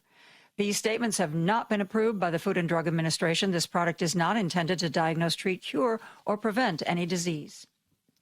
Now back to Joan Esposito, live, local, and progressive on WCPT 820. I'm speaking with Jennifer Schulze. She writes the Substack Indistinct Chatter, and Mark Jacob writes the newsletter Stop the Presses. You can sign up at stopthepresses.news. I know you guys have seen this, but I haven't talked about this on the radio, but recently Brendan Carr, Trump's head of the Federal Communications Commission, got very upset because Brendan got very upset because Donald got very upset because he made that speech where he basically repeated a bunch of election lies, and not everybody carried it. How dare they? He's the president, and he tells them, I saw it's going to be really big. It's going to be a really big speech. It's just going to blow you away. And even at first, his network of choice, CBS, originally said they were not going to carry it except on their streaming service. And then at the last minute, I'm guessing they got a phone call and it was like, oh my God, no, we are carrying it live on CBS. But Brendan Carr, carrying Trump's water as always, and now wants to take the networks to task and said that they should always carry a presidential address. There shouldn't be any choice in the matter. Whew. What do you guys think of that? Oh, he's the devil. Actually, I wrote a newsletter with the headline was Brendan Carr is the devil, because he's a guy who he doesn't care about like free speech in this country at all. He thinks his job is to use the power of government, the regulatory power, to squeeze enemies of the regime and to reward friends of the regime. And and by God, that's what he's going to do. And that's what all he's doing. And he doesn't have control of licensing of the networks themselves, but he can control the network-owned local affiliates and kind of mess with their licenses if he wants to, or he can try to, and that's the pressure point he's applying. So he actually says that one of the things he's going to judge is whether they carry Trump speeches. And if you saw Trump's speech, there was hardly any news in it. I mean, the next morning, Fox and Friends didn't even mention it, which is I think that what they realized is, by gosh, this speech is a dud. We better stay away from it. It doesn't help our cause at all. Jennifer, what do you think? That is really concerning in the big picture is we don't order news organizations to cover things or tell them what to say. And Carr is saying, oh, no, yes, we do. His quote is, I think when you have the president of the United States standing inside the White House delivering an important speech, it's something broadcasters should be carrying. And we are going to hold broadcasters accountable that don't. And that is some North Korea crazy stuff there. That's not how we have done things in the United States. But in this authoritarian Trump world we live in, apparently that is going to be a new standard, and they're going to use it in this fight against the ABC stations.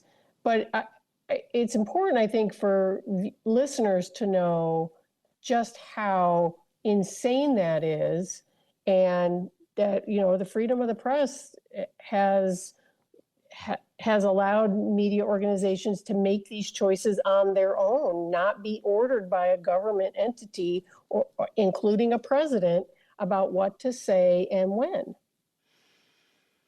And it's just amazing, Jennifer, that you've got to just spell it out like that. You're going to say, no, in the United States, because it's a democracy and because we have a constitution with the First Amendment, the government can't tell news organizations what they should cover and what they should broadcast. I mean, it's really that simple, but it's not that simple in the Trump regime. I mean, that Brendan Carr thinks he can. He thinks he's working for Trump. He's not working for the American people. He's working for Trump, and he's going to put the squeeze on anyone who keeps Trump from, controlling all media. I mean, so he really is the devil. He is one of the most dangerous people in the government right now. Without a doubt. I interviewed a few weeks ago, Anna Gomez, who is the FCC's only Democratic commissioner. And I thanked her so much for being brave enough. Every time Brendan Carr does something like this, which is just outrageous, she comes out and in very plain language says, no, this is crazy. This is a violation of First Amendment. This is this. And it was, I just kept telling her, please don't stop doing this, because, you get Brendan Carr trying to convince you that what you thought you knew isn't true, but convince you of the rightness of his vision. And Anna's saying, no, what you thought was right, not this. She's adorable. That must be a hard job to have, It's a lot like being on the Supreme Court and you're one of the three who are voting the right way all the time.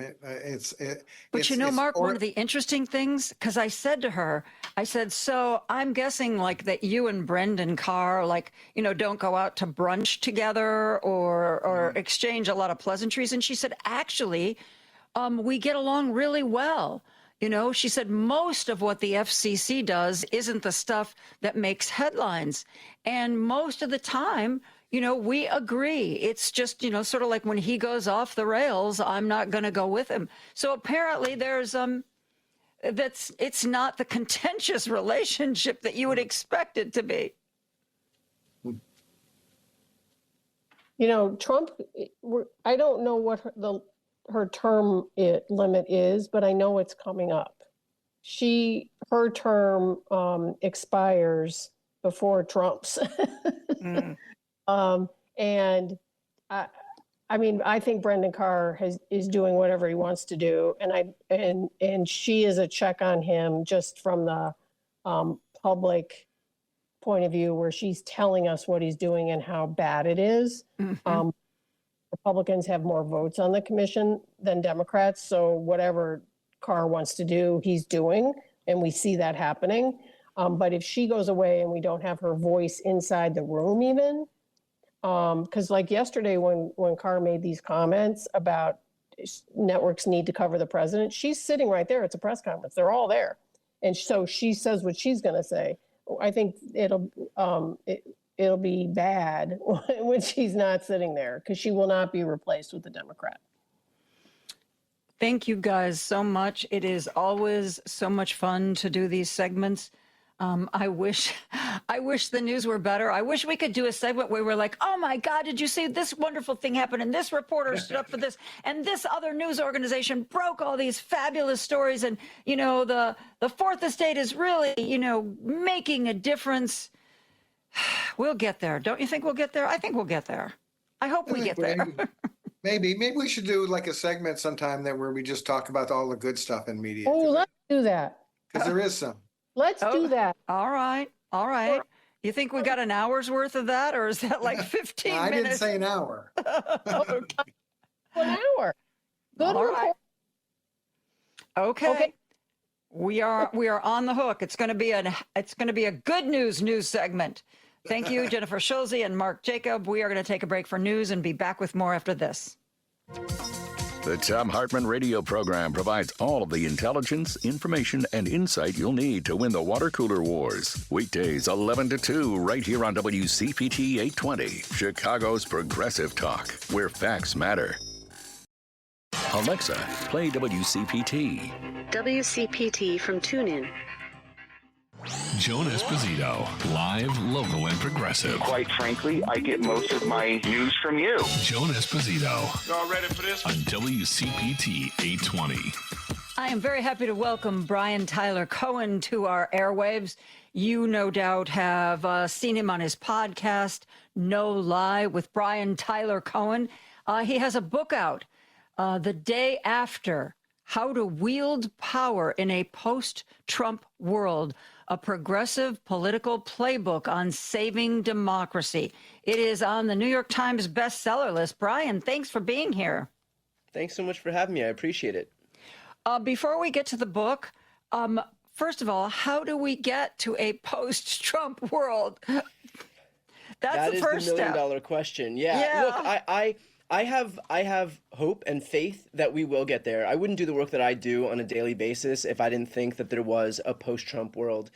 I also am heartened by the fact that we have seen a raft of special elections and off-year elections that show Democrats overperforming by 10, 11, 12, 13, 14, 15 points. In Latino communities, we've seen overperformances by 30 or 40 points.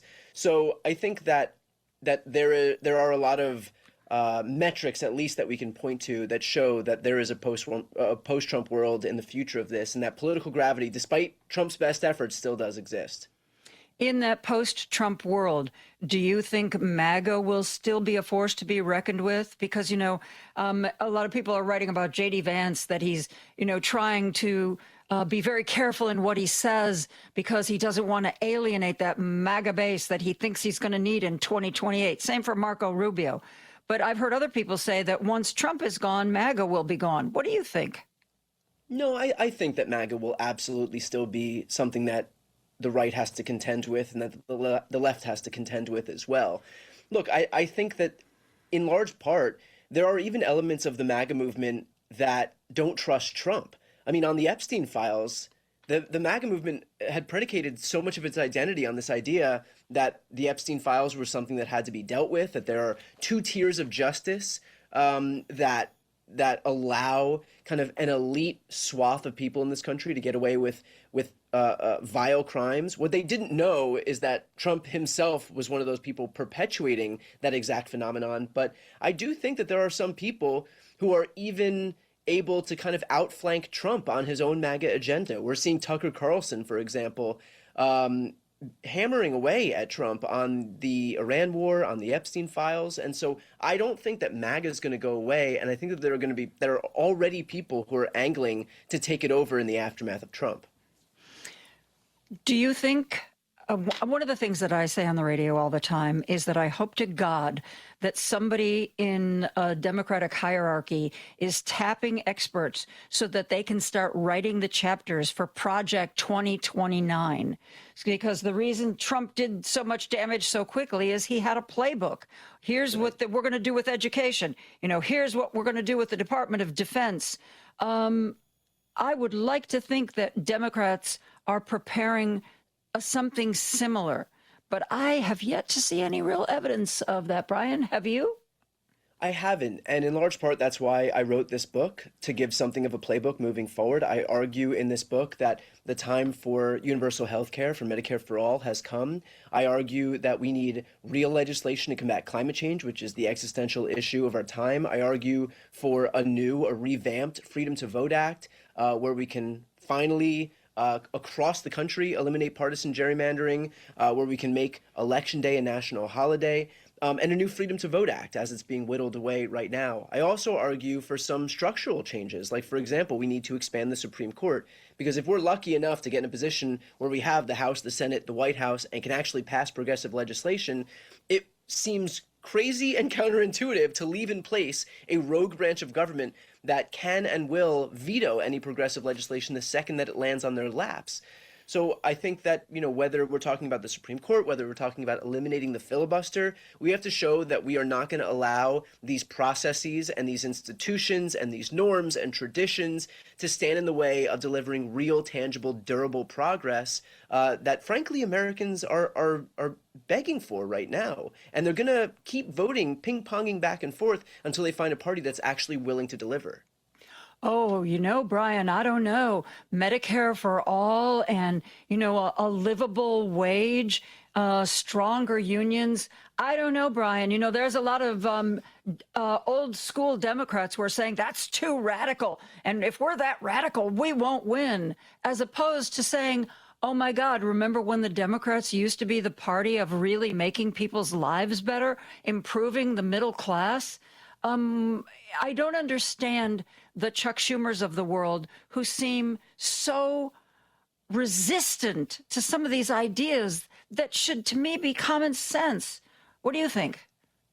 I think that for that exact reason, we need to see a bridge to the next generation.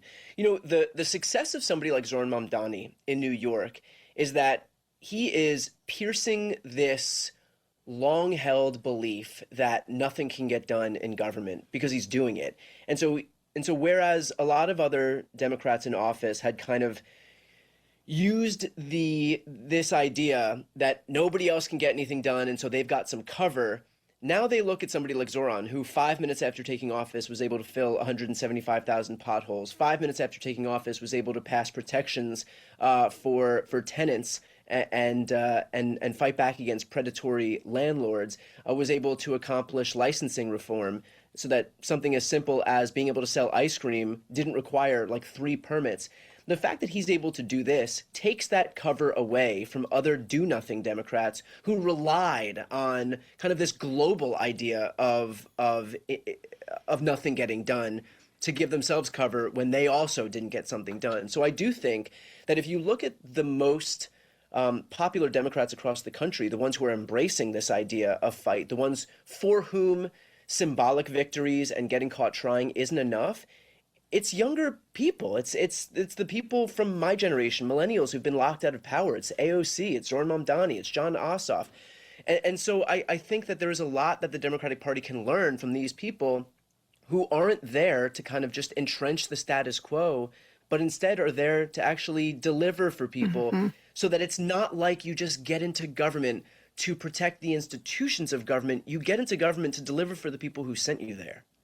Absolutely. And I spent most of my life being told the Democratic Party, it's a big tent. And Joan, yes, there might be some very conservative Democrats that you don't like, some that are anti-abortion. There may be things you don't like, but we're a big tent and we have to welcome all those people, which I understood. Now, when the shoe's on the other foot, and it's like, yes, we're a big tent. Let's welcome Zoran Mamdani. Let's welcome his ideas. It's that same people say, oh, well, no, that's a bridge too far. I'm sorry. No. What did we know? Did the tent shrink, Brian? Is the tent smaller than it used to be?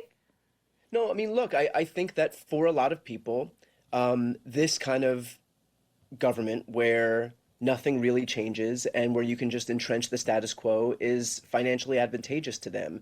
And frankly, a lot of these people who've been in D.C. for decades and decades and decades don't feel it the same way that regular people feel it. They're not having to choose between paying rent and paying their medical bills. They're not having to get to the checkout line in a grocery store and deciding what items to put back because they can't afford them. And so, and frankly, that is both sides. And I'm the farthest thing from a both sides guy that you will ever find. But there is a gerontocracy problem. There is a status quo establishment problem. And I think that the first party that truly embraces having elected officials and representatives who truly represent the people that they were elected to serve, they're going to have the leg up in, this next iteration of what government looks like. Brian Tyler Cohen and I are talking about his new book. We are going to be right back after this. Chicago's Progressive Talk, WCPT 820, where facts matter. This is Joan Esposito, live, local, and progressive on WCPT 820. And with me is Brian Tyler Cohen. You know him as a podcaster, No Lie with Brian Tyler Cohen. He has a YouTube channel, and now he has a book that is on the New York Times bestseller list, The Day After: How to Wield Power in a Post-Trump World, a progressive political playbook on saving democracy. And one of the points that you make that I think is so important is that we are not going to win these upcoming elections just campaigning on, hey, Trump's a bad man. He's a bad man who's doing bad things, and I'm a good person. Therefore, you should elect me. I think we got the blueprint from Zoran Mamdani. Forget about, whether or not Donald Trump is a good person. You want your life to be more affordable. You want transportation to be more affordable. Your rent is out of control. Those are the things that Democrats used to campaign on, the, dare I say it, kitchen table issues. And I think that is, well, we've seen it. That's a path to victory. And I don't think it's just because it's New York, which is, of course, a little bit different than much of the rest of the country. I think it's a winning strategy across the board. Your thoughts on that? Yeah, look, I completely agree. I think that Democrats will likely be able to kind of skirt past this midterm cycle on anti-Trump sentiment. But once we come to a general election, Donald Trump's not going to be on the ballot anymore. And so we have to decide if we want to just be against something or if we want to be for something. And I think that we've shown the potency of the anti-Trump message in 2024, where it's not enough. You have to give people something to believe in. The problem is that Donald Trump was able to do his whole populist shtick in the lead up to 2024, even despite the fact that he had no intention of actually delivering on this stuff. I mean, this guy talked about housing and rent and groceries. He got so granular that he was talking about the price of an egg. And now, of course, won't even sign his own housing bill that he campaigned on. He is only focused on building himself vanity projects and consolidating more wealth and power and gold for himself and his family. He's invested billions of dollars into his crypto venture via World Liberty Financial, where the UAE and Qatar dump money into his pockets in exchange for favorable trade terms or tariff deals or whatever it may be. So the corruption is just kind of mind-blowing right now, but it underscores the fact that there is a base of people out there even for whom their partisan affiliation does not matter, or in large part doesn't even exist, that are just hungry for a government that's going to look out for them. And if the Democrats think that they are going to run solely on anti-Trump sentiment as we get to 2028, they're going to be in for the same surprise that they got in 2024. And so, again, I think that can carry them into the midterms because the midterms are largely a referendum on Trump himself. But we have to have, as you mentioned before, a real plan moving forward, and we have to decide what this party actually stands for. Does it stand for getting caught trying or symbolic victories, or does it stand for actually materially improving the conditions that Americans are dealing with? That is an excellent point, because I believe, well, if we look at history or even read the paper, what we're coming up with the midterms is what they call a change election, where, we're not happy, so throw the bums out and bring some new bums in. What my fear is that Democrats who may do very well in the midterms, I don't want them to start patting themselves on the back and saying, well, Democratic Party, we're back. Because I remember I was on a panel with Michael Fanone, one of the officers who was injured so badly in the January 6th insurrection. And it was the night, I think, of Trump's last State of the Union. And he made a really good point. He said, I live in Virginia. We just elected Abigail Spanberger. He said, honestly, I'm not really a fan of hers. I voted for her because I wanted somebody new. I wanted somebody different, but I'm not crazy about her. And I took that to mean that if she doesn't deliver, if she doesn't become what the people want and need, it's going to be like, oh, yes, you won big, but next time around you get defeated. I don't want us to think, because if Democrats do well in the midterms, I don't want them to take their eye off the ball. I think that's so important. I think that's the perfect point. Oftentimes we will see a backlash to Trump as evidence that Democrats are doing everything right and not seek to continue to improve our position, our agenda, our platform. I do think that Democrats understand that. I think that they know that even the most rosy-eyed folks on the left will understand that the midterms can and will be a repudiation of Trump, but won't necessarily mean that we've solved all of our woes on the left as it relates to the Democrats' branding problems. And something I've been thinking about as it relates to branding is it's not enough to nor will it work, to just slap a new logo on the Democratic Party and have some of these existing members go on to podcasts and say, that's it, we fixed the Democrats' brand. The brand is a reflection of the people. And so as we head into this midterm cycle, where we have candidates who are younger, more dynamic, more progressive, more tech-savvy coming into office, that's what's going to fix the brand. Again, it's not just like doing memes on Chuck Schumer's Twitter account. It's going to be when people are more reflective of the constituents they represent, getting elected. That's how you fix the brand. It's going to happen organically. But I think it relies on us making sure that we can run these people, elect these people, and that's what's going to solve a lot of the problems that we have right now moving forward. You mentioned AOC. Is there somebody else that you've got your eye on who you think really embodies what you've just been talking about? I'm not sure yet. I'm loath to say who's going to be the next leader of the Democratic Party, who's going to be the next, contender for 2028, only because I don't want to downplay the danger that we're in as we head toward midterms. Like, we're watching Donald Trump try to consolidate as much power as he can, try to eliminate mail-in voting. Thank God the courts blocked that. Trying to get the DOJ to get the voter rolls from 30 states. They're 0-16 or 0-17, I believe, in that effort right now. Trying to pass the Save America Act, which would basically amount to a federal takeover of elections. They refuse to rule out the prospect of ICE going to the polls.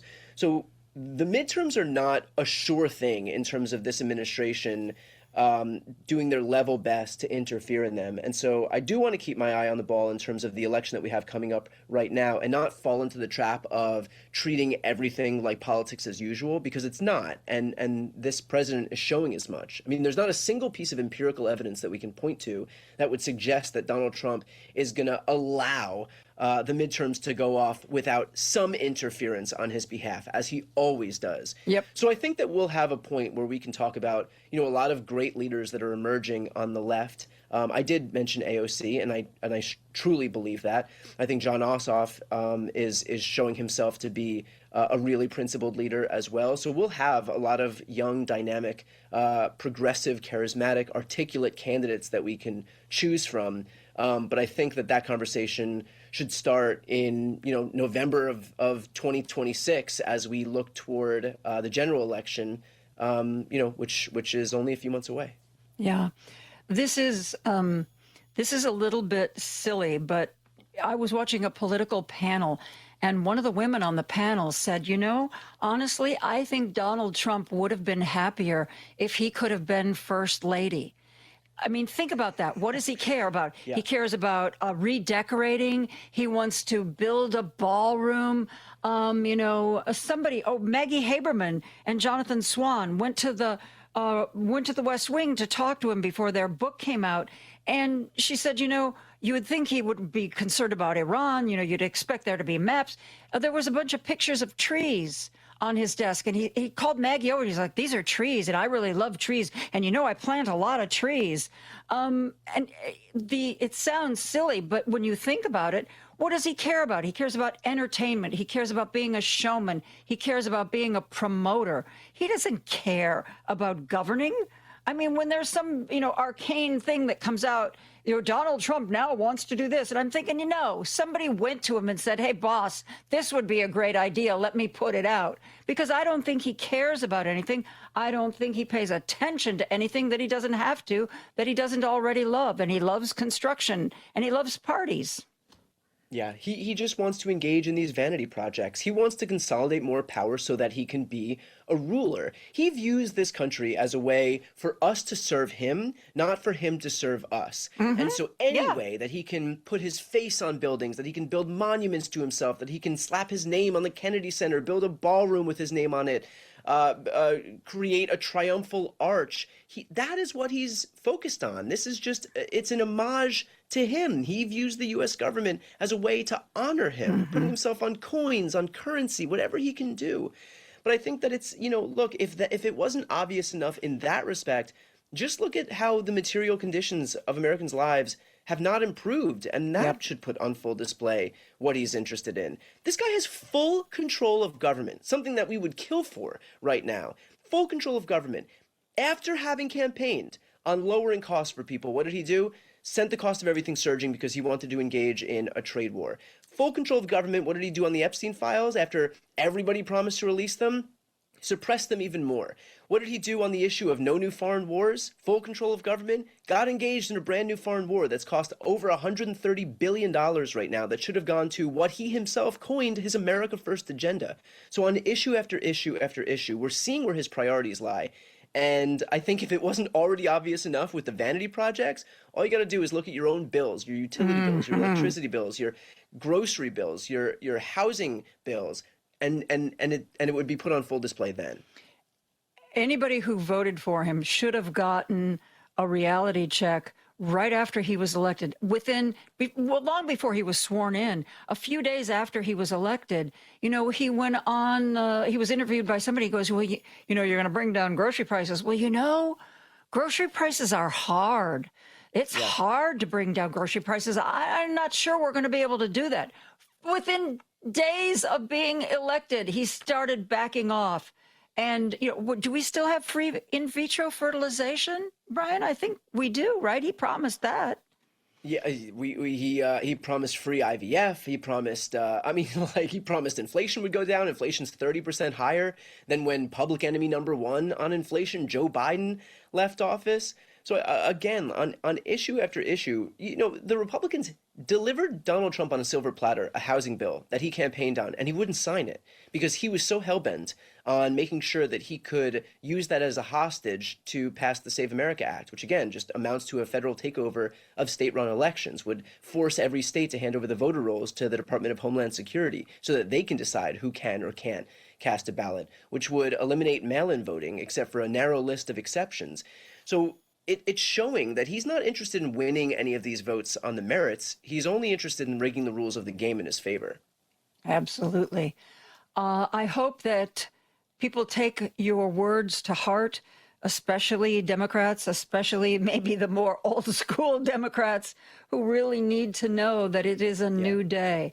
Brian Tyler Cohen, his book is The Day After, How to Wield Power in a Post-Trump World, a progressive political playbook on saving democracy. Brian, thank you so much for the conversation. Thank you for having me. I appreciate it. We are going to take a break. We're going to be back with more after this. This is Chicago's Progressive Talk, 820 AM, WCPT Willow Springs, and online at WCPT820.com, where facts matter. Joan Esposito, live, local, and progressive on WCPT 820. It has been a while since we welcomed Professor Robert Pape to our airwaves. He teaches at the University of Chicago, and his writing on Substack is required reading for understanding what we are doing. Welcome back. Thank you so much for being here, Robert. No, thank you for having me, Joan. It's a pleasure. You know, I was reading all of your writing and the escalation trap. And when that memorandum of understanding came out and everybody signed it and there seemed to be kind of a ceasefire, I thought, oh, we escaped it. We escaped it. It's not going to happen. We found an exit ramp. And then all of a sudden we didn't. And all of a sudden it disappeared. And we seem to be right back in it. What do you see? And maybe if you could explain to the audience that hasn't read your writing what the escalation trap is and whether or not you think we're still in it. Thanks, Joan. We are in a wicked escalation trap. An escalation trap occurs when you see tactical military success, bombs hit targets, bombs kill leaders, bombs destroy missile launchers.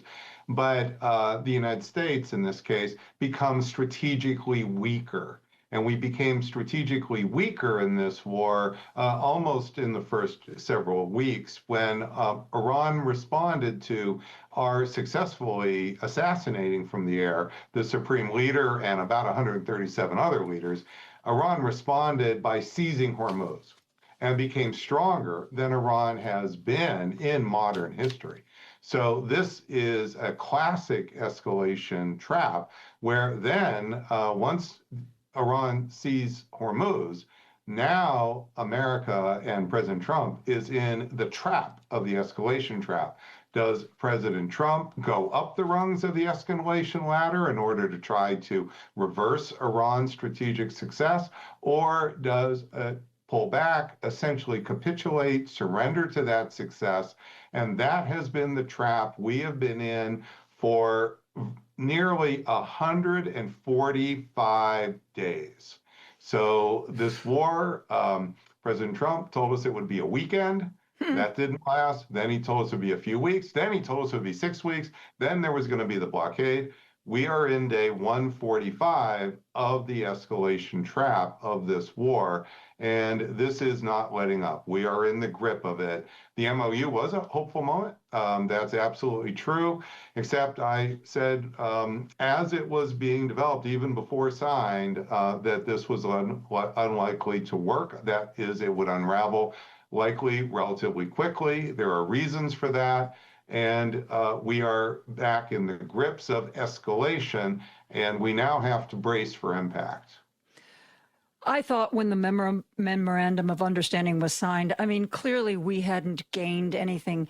But I thought the only way that Donald Trump gets out of this is by just waking up one morning and saying, oh, we won, it's over, because Iran kept attacking Middle Eastern countries, and Donald Trump, well, that doesn't break the ceasefire. No, that doesn't break the ceasefire either. The ceasefire is still holding, and he kept saying it day after day after day. And I was like, please, dude, hang on to that. Just don't look the other way, because we're back in it now, and I believe we have a commander-in-chief who has no idea where to go from here. I think you're capturing it pretty well, Joan. So the MOU, the reason there was so much hope for so many people with the MOU is they thought, well, President Trump started this war, well, of course, with Israel, but it was really Trump started this war. And so if Trump signs the MOU and then says he's not going to use force, keeps calling for peace and ceasefire, well, that must be it, right? The war is over. There's a problem. The problem is we have two people involved in this war. You could even say three with Israel, but there's two main combatants here. And it's much like a bar fight, Joan. We sit there in a bar and we're watching at a table, watching two guys, and one guy hits the other guy. And then that guy who threw the first punch can think, oh, it's over. It's a ceasefire. I'm done now. No, there's still the other guy who just got hit. And so when we are in a bar, we know right away, first punch thrown usually leads to the second punch from the other fellow being thrown. That's what's happening here. This was a case where with the MOU, President Trump signed the MOU and then said he wanted to go forward peacefully because the world was going to run out of oil. But then what happened is he proceeded almost immediately within days to undermine the key passages of the MOU, in particular trying to get these tankers moving through the southern part of Hormuz without the control of Iran, which violated Article 5 of the MOU. Well, there was a big miscalculation, and I warned about this before it happened, which is if that happened, I said that Iran would initiate the use of force. It would be Iran who it would, because they would claim Trump broke the MOU, use force to sink tankers or attack tankers, and that's exactly what happened, Joan. So we ended up in a situation where we were assuming that, oh, Iran wouldn't start using force again, right? No. This is a war. This is a real war. Iran has been wounded. Iran has gone from survival to ambition to now revenge. And so calling this off is not simply a matter of getting Trump to pull back. One way to put it is people want Trump to taco. Well, to end this war, this escalation, you need two to taco. You think Iran has to as well? Yes. And that's a real problem because we killed their supreme leader. That's like their president. His wife, members of the first family. That's like Melania. That's like members of the first family of President Trump. And also 137 of their leaders. That's like a third of the members of Congress, big parts of the cabinet. And then we killed 4,000 of their, approximately 4,000 Iranians. That's like a 9/11, except Iran is a third our size. So that's like inflicting 3 9/11s on Iran. So this is not a situation, and I've been warning about this, where Iran's just going to not like worry about this, somehow forget about all that. And on top of that, with the economic blockade, we basically were putting economic pressure that is starving all 92 million people in Iran. And then we were saying that's what we're going to do. We want to squeeze them hard, all 92 million people. So, and that wasn't just verbal threats. We were literally doing that with the blockade. So Joan, what's happened here is we have been wounding Iran over and over, and we're just choosing not to notice how much we have done to Iran.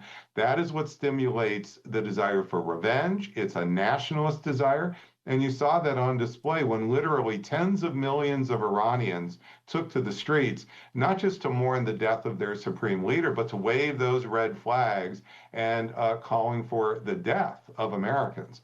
And this is not what they do every day, Joan. People may say, well, they've been doing this for 47 years.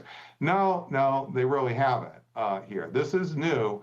And what you're seeing is a much, much more vicious Iran. Basically, we have created a monster. When we talked before, you were describing a situation in the Middle East where power was shifting, that Iran suddenly woke up to the kind of power it could potentially wield. And also now our Mid-Eastern allies are saying, maybe the United States, maybe they weren't the protector we thought they were. How do you see the power in the Middle East shaking out now? Exactly the same, Joan. So what happened in this case is before the war started on February 28, America was the ascendant power in the Middle East. Israel was the rising power, and Iran was a declining power. Well, now what's happened in the war is the reversal of all of that. America's been knocked down multiple pegs. Israel's gone from rising to be, notice, mostly contained power from at least what it was doing up until recently. And then Iran is now the rising power and is vying to become the regional hegemon, the most powerful state in the region. And if it keeps Hormuz, that's 20% of the world's oil, and also now works with the Houthis to make sure you can't get this oil. So this idea we just kind of secret, we're kind of smart, right? We're going to bypass Iran, and we're going to, no, Iran was on to us from the beginning. And so what you are seeing is Iran is going to hold on to its grip on 20% of the world's oil. They're not going to let some smart traders kind of, sneak that past them, and they're going to use force to do it. And this is changing the balance of power. That's where President Trump comes in. So is President Trump going to walk away and allow Iran to become the new regional hegemon, have nuclear weapons? Because after all, there's no limit on Iran other than its decision now to acquire nuclear weapons. And this is what is facing President Trump smack in the face, that Iran, over a period of a year or so, not in a day, will become the fourth center of world power.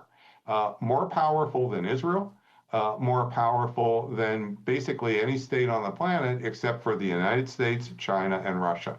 This is a major change in such a short period of time. The Houthis have, they've either threatened to or they have closed down the Strait of Bab el-Mandab. And I've seen reporting that said basically that was Iran's doing, that they convinced the Houthis that, hey, look what we did, you can do it too. Is Iran behind that? Yes, they are. Yeah, so Iran has been drawing a sphere of influence. So as great power, it's not a great power yet, but what makes a great power is great wealth. And Iran's wealth is not exactly in its country, it's with Hormuz, control of all that energy. Then great powers have spheres of influence. You see this with Putin, you see this with Xi wants a sphere of influence, President Trump's drawing spheres of influence here in the Western Hemisphere. This is very, very common major power behavior. And what Iran has been doing and has been establishing verbally and with its action for the last several months is drawing they call it their security resistance belt from Lebanon through the Red Sea to the Gulf, essentially defining a sphere of influence that will give them operational control over the region's resources. So you can't ship it out unless Iran agrees. And Iran has basically some allies that will work with it very closely. Hezbollah in Lebanon and also the Houthis in the Red Sea. And now you're seeing the Houthis in the Red Sea stepping up to the plate. Iran told them a couple weeks ago, need to step up and do this. They have followed suit, and they have now shot at, attacked tankers. This is now shutting down those tankers, and so you are seeing it now. We don't have Hezbollah yet attacking Israel's ports, but this may be coming in the future. You see, we're not really used to understanding this new world yet. It's still unfolding. The worst has not yet come. Well, and also because people who actually know what's going on in the region and have studied it seem to be absent in the current administration. So is Jared going to give them good advice? Steve Witkoff? I don't know. Well, see, approaching this as a business deal, so you might think of the MOU. J.D. Vance appeared to think this as a business deal. We want Hormuz open. What's it going to cost? Tell us the price. We're just going to go ahead and pay it, right? What's the strike price in a business deal, like a real estate deal? And I think this is how some of the folks in the Trump administration approached it. That's not how Iran approached it. Iran looked at this as balance of power politics. For Iran, the MOU, the different clauses, they weren't trying to get money. Notice they never got the money. What they wanted was power. They wanted power in control of Hormuz. They wanted power in kicking Israel out of Lebanon. This is what Iran saw in the MOU, and that's why it used military force to enforce the four corners of the MOU. And it wasn't just simply when Jared Kushner and Steve Witkoff would go, and we know this from the leaks in the conversation, they would ask, well, what's it going to take? What's it going to take? How much money on the table? This wasn't about the money. It was not about the money. And this appears to have caught these real estate brokers by surprise. But of course, that's what Kushner and Witkoff are. These are real estate deals. They do real estate deals. They're not in there doing balance of power politics. They're not Henry Kissinger. They're just not. Yeah, I think it was Adam Kinzinger wrote an essay a while back that said that the one kind of person Trump doesn't understand is the person who's actually doing something because they believe in it. And, you know, and that he just can't wrap his head around that because what you just said, everybody has their price. We just have to figure out what the price is. A couple of things about the Houthis closing. Well, I want to talk about Saudi Arabia, but first I want to ask you about China. It was reported early in this war that, you know, China was one of the people giving Iran support in their effort to combat the United States. But cutting off the oil in these straits is going to really hurt China. Is there any sense that behind the scenes, China's saying, look, you know, we really support you, you know, we're behind you 100%, but you're killing us here? Well, this whole idea that we're expecting China to bail Trump out and bail America out, when we've gone hammer and tong at China with the tariffs, you remember? President Trump just went hammer and tong again at China, blaming China for essentially election interference. This is just unrealistic. Not necessarily that they would do it for us, but they would do it for their own self-interest because so much of their oil is the oil that comes through these straits. No, we get hurt worse. So in great power, again, this is thinking about it like an economist might, a business deal. And this is just a fundamental mistake in international politics. In international politics, Joan, it matters, relative power matters. So I was in China for 2 weeks when we were bombing Fordo. I was visiting touring their advanced industries. I was meeting with their top business leaders in multiple different, the Xiaomi electric vehicle plant, the BYD. So I mean, this is the business people. And I was asking them and talking to them about this, and they definitely understood that as this thing was going to escalate, China would be hurt. But their point over and over again was America is going to be hurt worse, and China will come out of it better, just as China came out of COVID better. So this is so these ideas that people have, same idea that the blockade was going to hurt the people of Iran, and they would then give in. It's true, the blockade hurt the people of Iran, but the people of Iran know if they give in now, we're just going to be back at them 6 months from now, a year from now, because we've been coming at them and bombing them and killing their leaders over and over now, over a period of a year. So these ideas that these states won't absorb the cost, this misses the balance of power issues, which are relative. And this goes for China as well. It's not that China wants this all to get worse. There's a problem, which is China really better off with the United States building up its forces to come at China in the future? I don't think so. Mm-hmm. And maybe I misunderstood the dynamics in the Middle East. Matter of fact, almost certainly I misunderstood because that is an Joan, area of the world. Smart. I wouldn't pick on yourself too much. I deal with super smart people all the time, and I call them smart people mistakes. Well, you know, maybe it's because of their relationship with us, but I was always under the impression that Saudi Arabia was the big dog in the Middle East. Did I get that wrong? No, you're getting it right pre-Hormuz. So this is what is a big challenge for us to update our expectations, because we have just seen the balance of power in the Middle East, and also notice I'm saying the balance of power in the world changing in just a few months. That's stunning, Joan. We haven't seen anything like this since at the end of the Cold War, Joe, 1991, right when the Cold War ended, we fought that war against Saddam Hussein. That was called Desert Storm, and Saddam Hussein was the fourth largest army in the world. And people were predicting tens of thousands of dead Americans to kick Saddam Hussein out of Kuwait. And what happened in about 43 days is we kicked Saddam Hussein out of Kuwait at the loss of 147 American soldiers. That was a stunning reversal of expectations. That's where the precision revolution came in. This idea of the unipolar moment what came in as a result of this war. Well, what you're seeing now is a war has finally come, 2026, which in about the same period of time has undone all of those expectations that were set in 1991. This is going to take years for us to really absorb the shock of what's happened in this war, and it's something that it's quite understandable why people are having a hard time coming to grips with the future. But this is not just going to affect things with Saudi Arabia. Saudi Arabia was a big dog, and notice what they're trying to do is get on the road to a nuclear weapon. So this is not, in fact, MBS, the leader of Saudi Arabia, has said if Iran gets a nuclear weapon, Saudi wants one. He said this in public, so it's not hidden.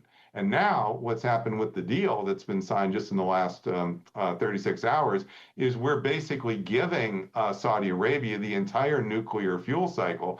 And you'll say, well, that's a fuel cycle. No, getting a nuclear weapon, the hard part is not the weapon part.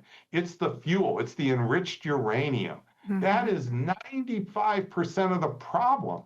This other part of weaponizing the uranium once you have it, an undergrad could do this at this point. This is the lesser part of the problem. So what Saudi Arabia wants is to have that entire enriched uranium cycle, everything on its soil, and with no inspections, no snap inspections they're called, where you actually have meaningful inspections. This is the road to becoming a nuclear threshold state. And then from there, the capability is all there. It's just up to Saudis' will whether or not they want a nuclear weapon or not. We talked about this agreement that seemingly came out of nowhere yesterday. But then I'm reading today where Donald Trump was like, oh, I'm sorry, Saudis, did I forget to tell you that there was a clause in this agreement that the only way it works is if you recognize Israel? Because according to the New York Times, that apparently wasn't mentioned when the original deal was put together. So do you think Donald Trump woke up with buyer's remorse and was trying to figure out a way to just derail this agreement? I don't know if it's derailed, but certainly it was caught again by surprise, underestimating the consequences of decisions that he is making. This has happened over and over, so I don't think we should be too surprised he's not thinking things through. And by the way, he doesn't have, as you were saying, a National Security Council that really operates. So he's trying to do all this in his head, basically he's his own Secretary of State. He's essentially his own Secretary of Defense, now calls it War.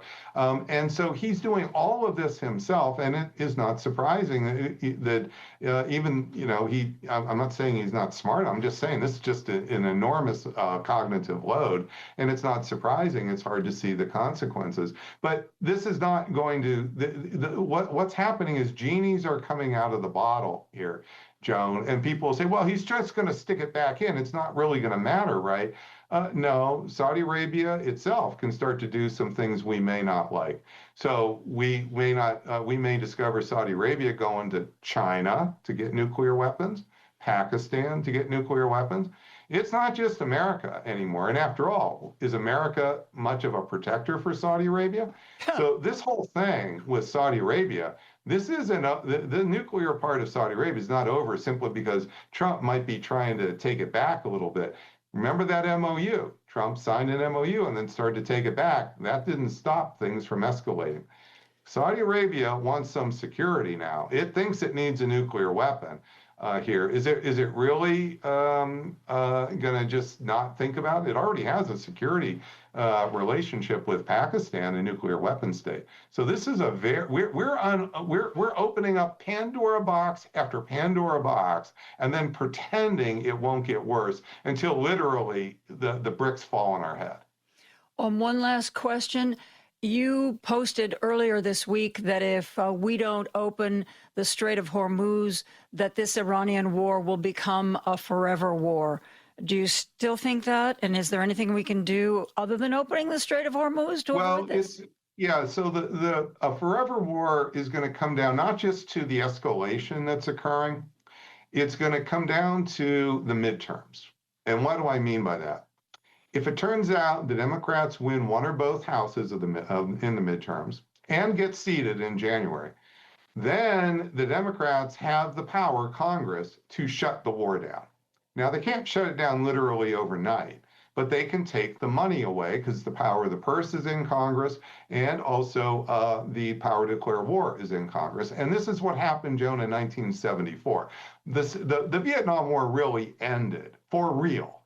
Not when there were peace accords, but when the Congress in 1974 shut down all the money. Now, there was enough in the pipeline to keep it going a few months later than that. So you can't literally, as Congress, shut things down in a second. However, this would, if the Democrats, again, there's a lot of steps there, but if the Democrats get control of Congress and they shut this down in a hard way, that will stop the forever war. If they don't get the control of the House, or if they get control of the House and then they start trying to think, well, they need to keep their political viability alive. Remember that idea? Got to keep your political viability. They may decide they don't want to own this war because, see, if the Democrats shut this down and Iran gets a nuclear weapon, who do you think gets blamed for Iranian nuclear weapons? Donald Trump? Well, they'll try. I'm just pointing out here. Can dream. This is how you get forever wars, Joan. Mm-hmm. You get forever wars. See, what I study is not just how bombs hit targets, the military part. I study the escalation, which involves politics. Wars are as much about politics as they are about hardware and tactics.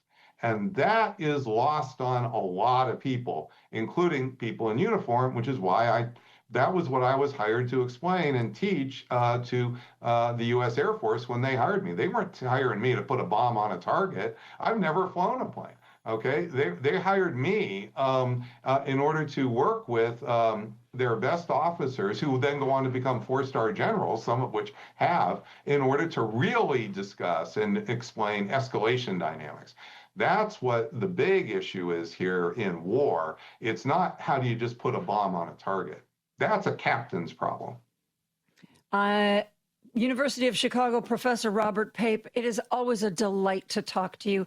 Thank you for finding time for us today. Oh, I'm so glad we were able to do it, Joan, and thank you for all you're doing. Thank you.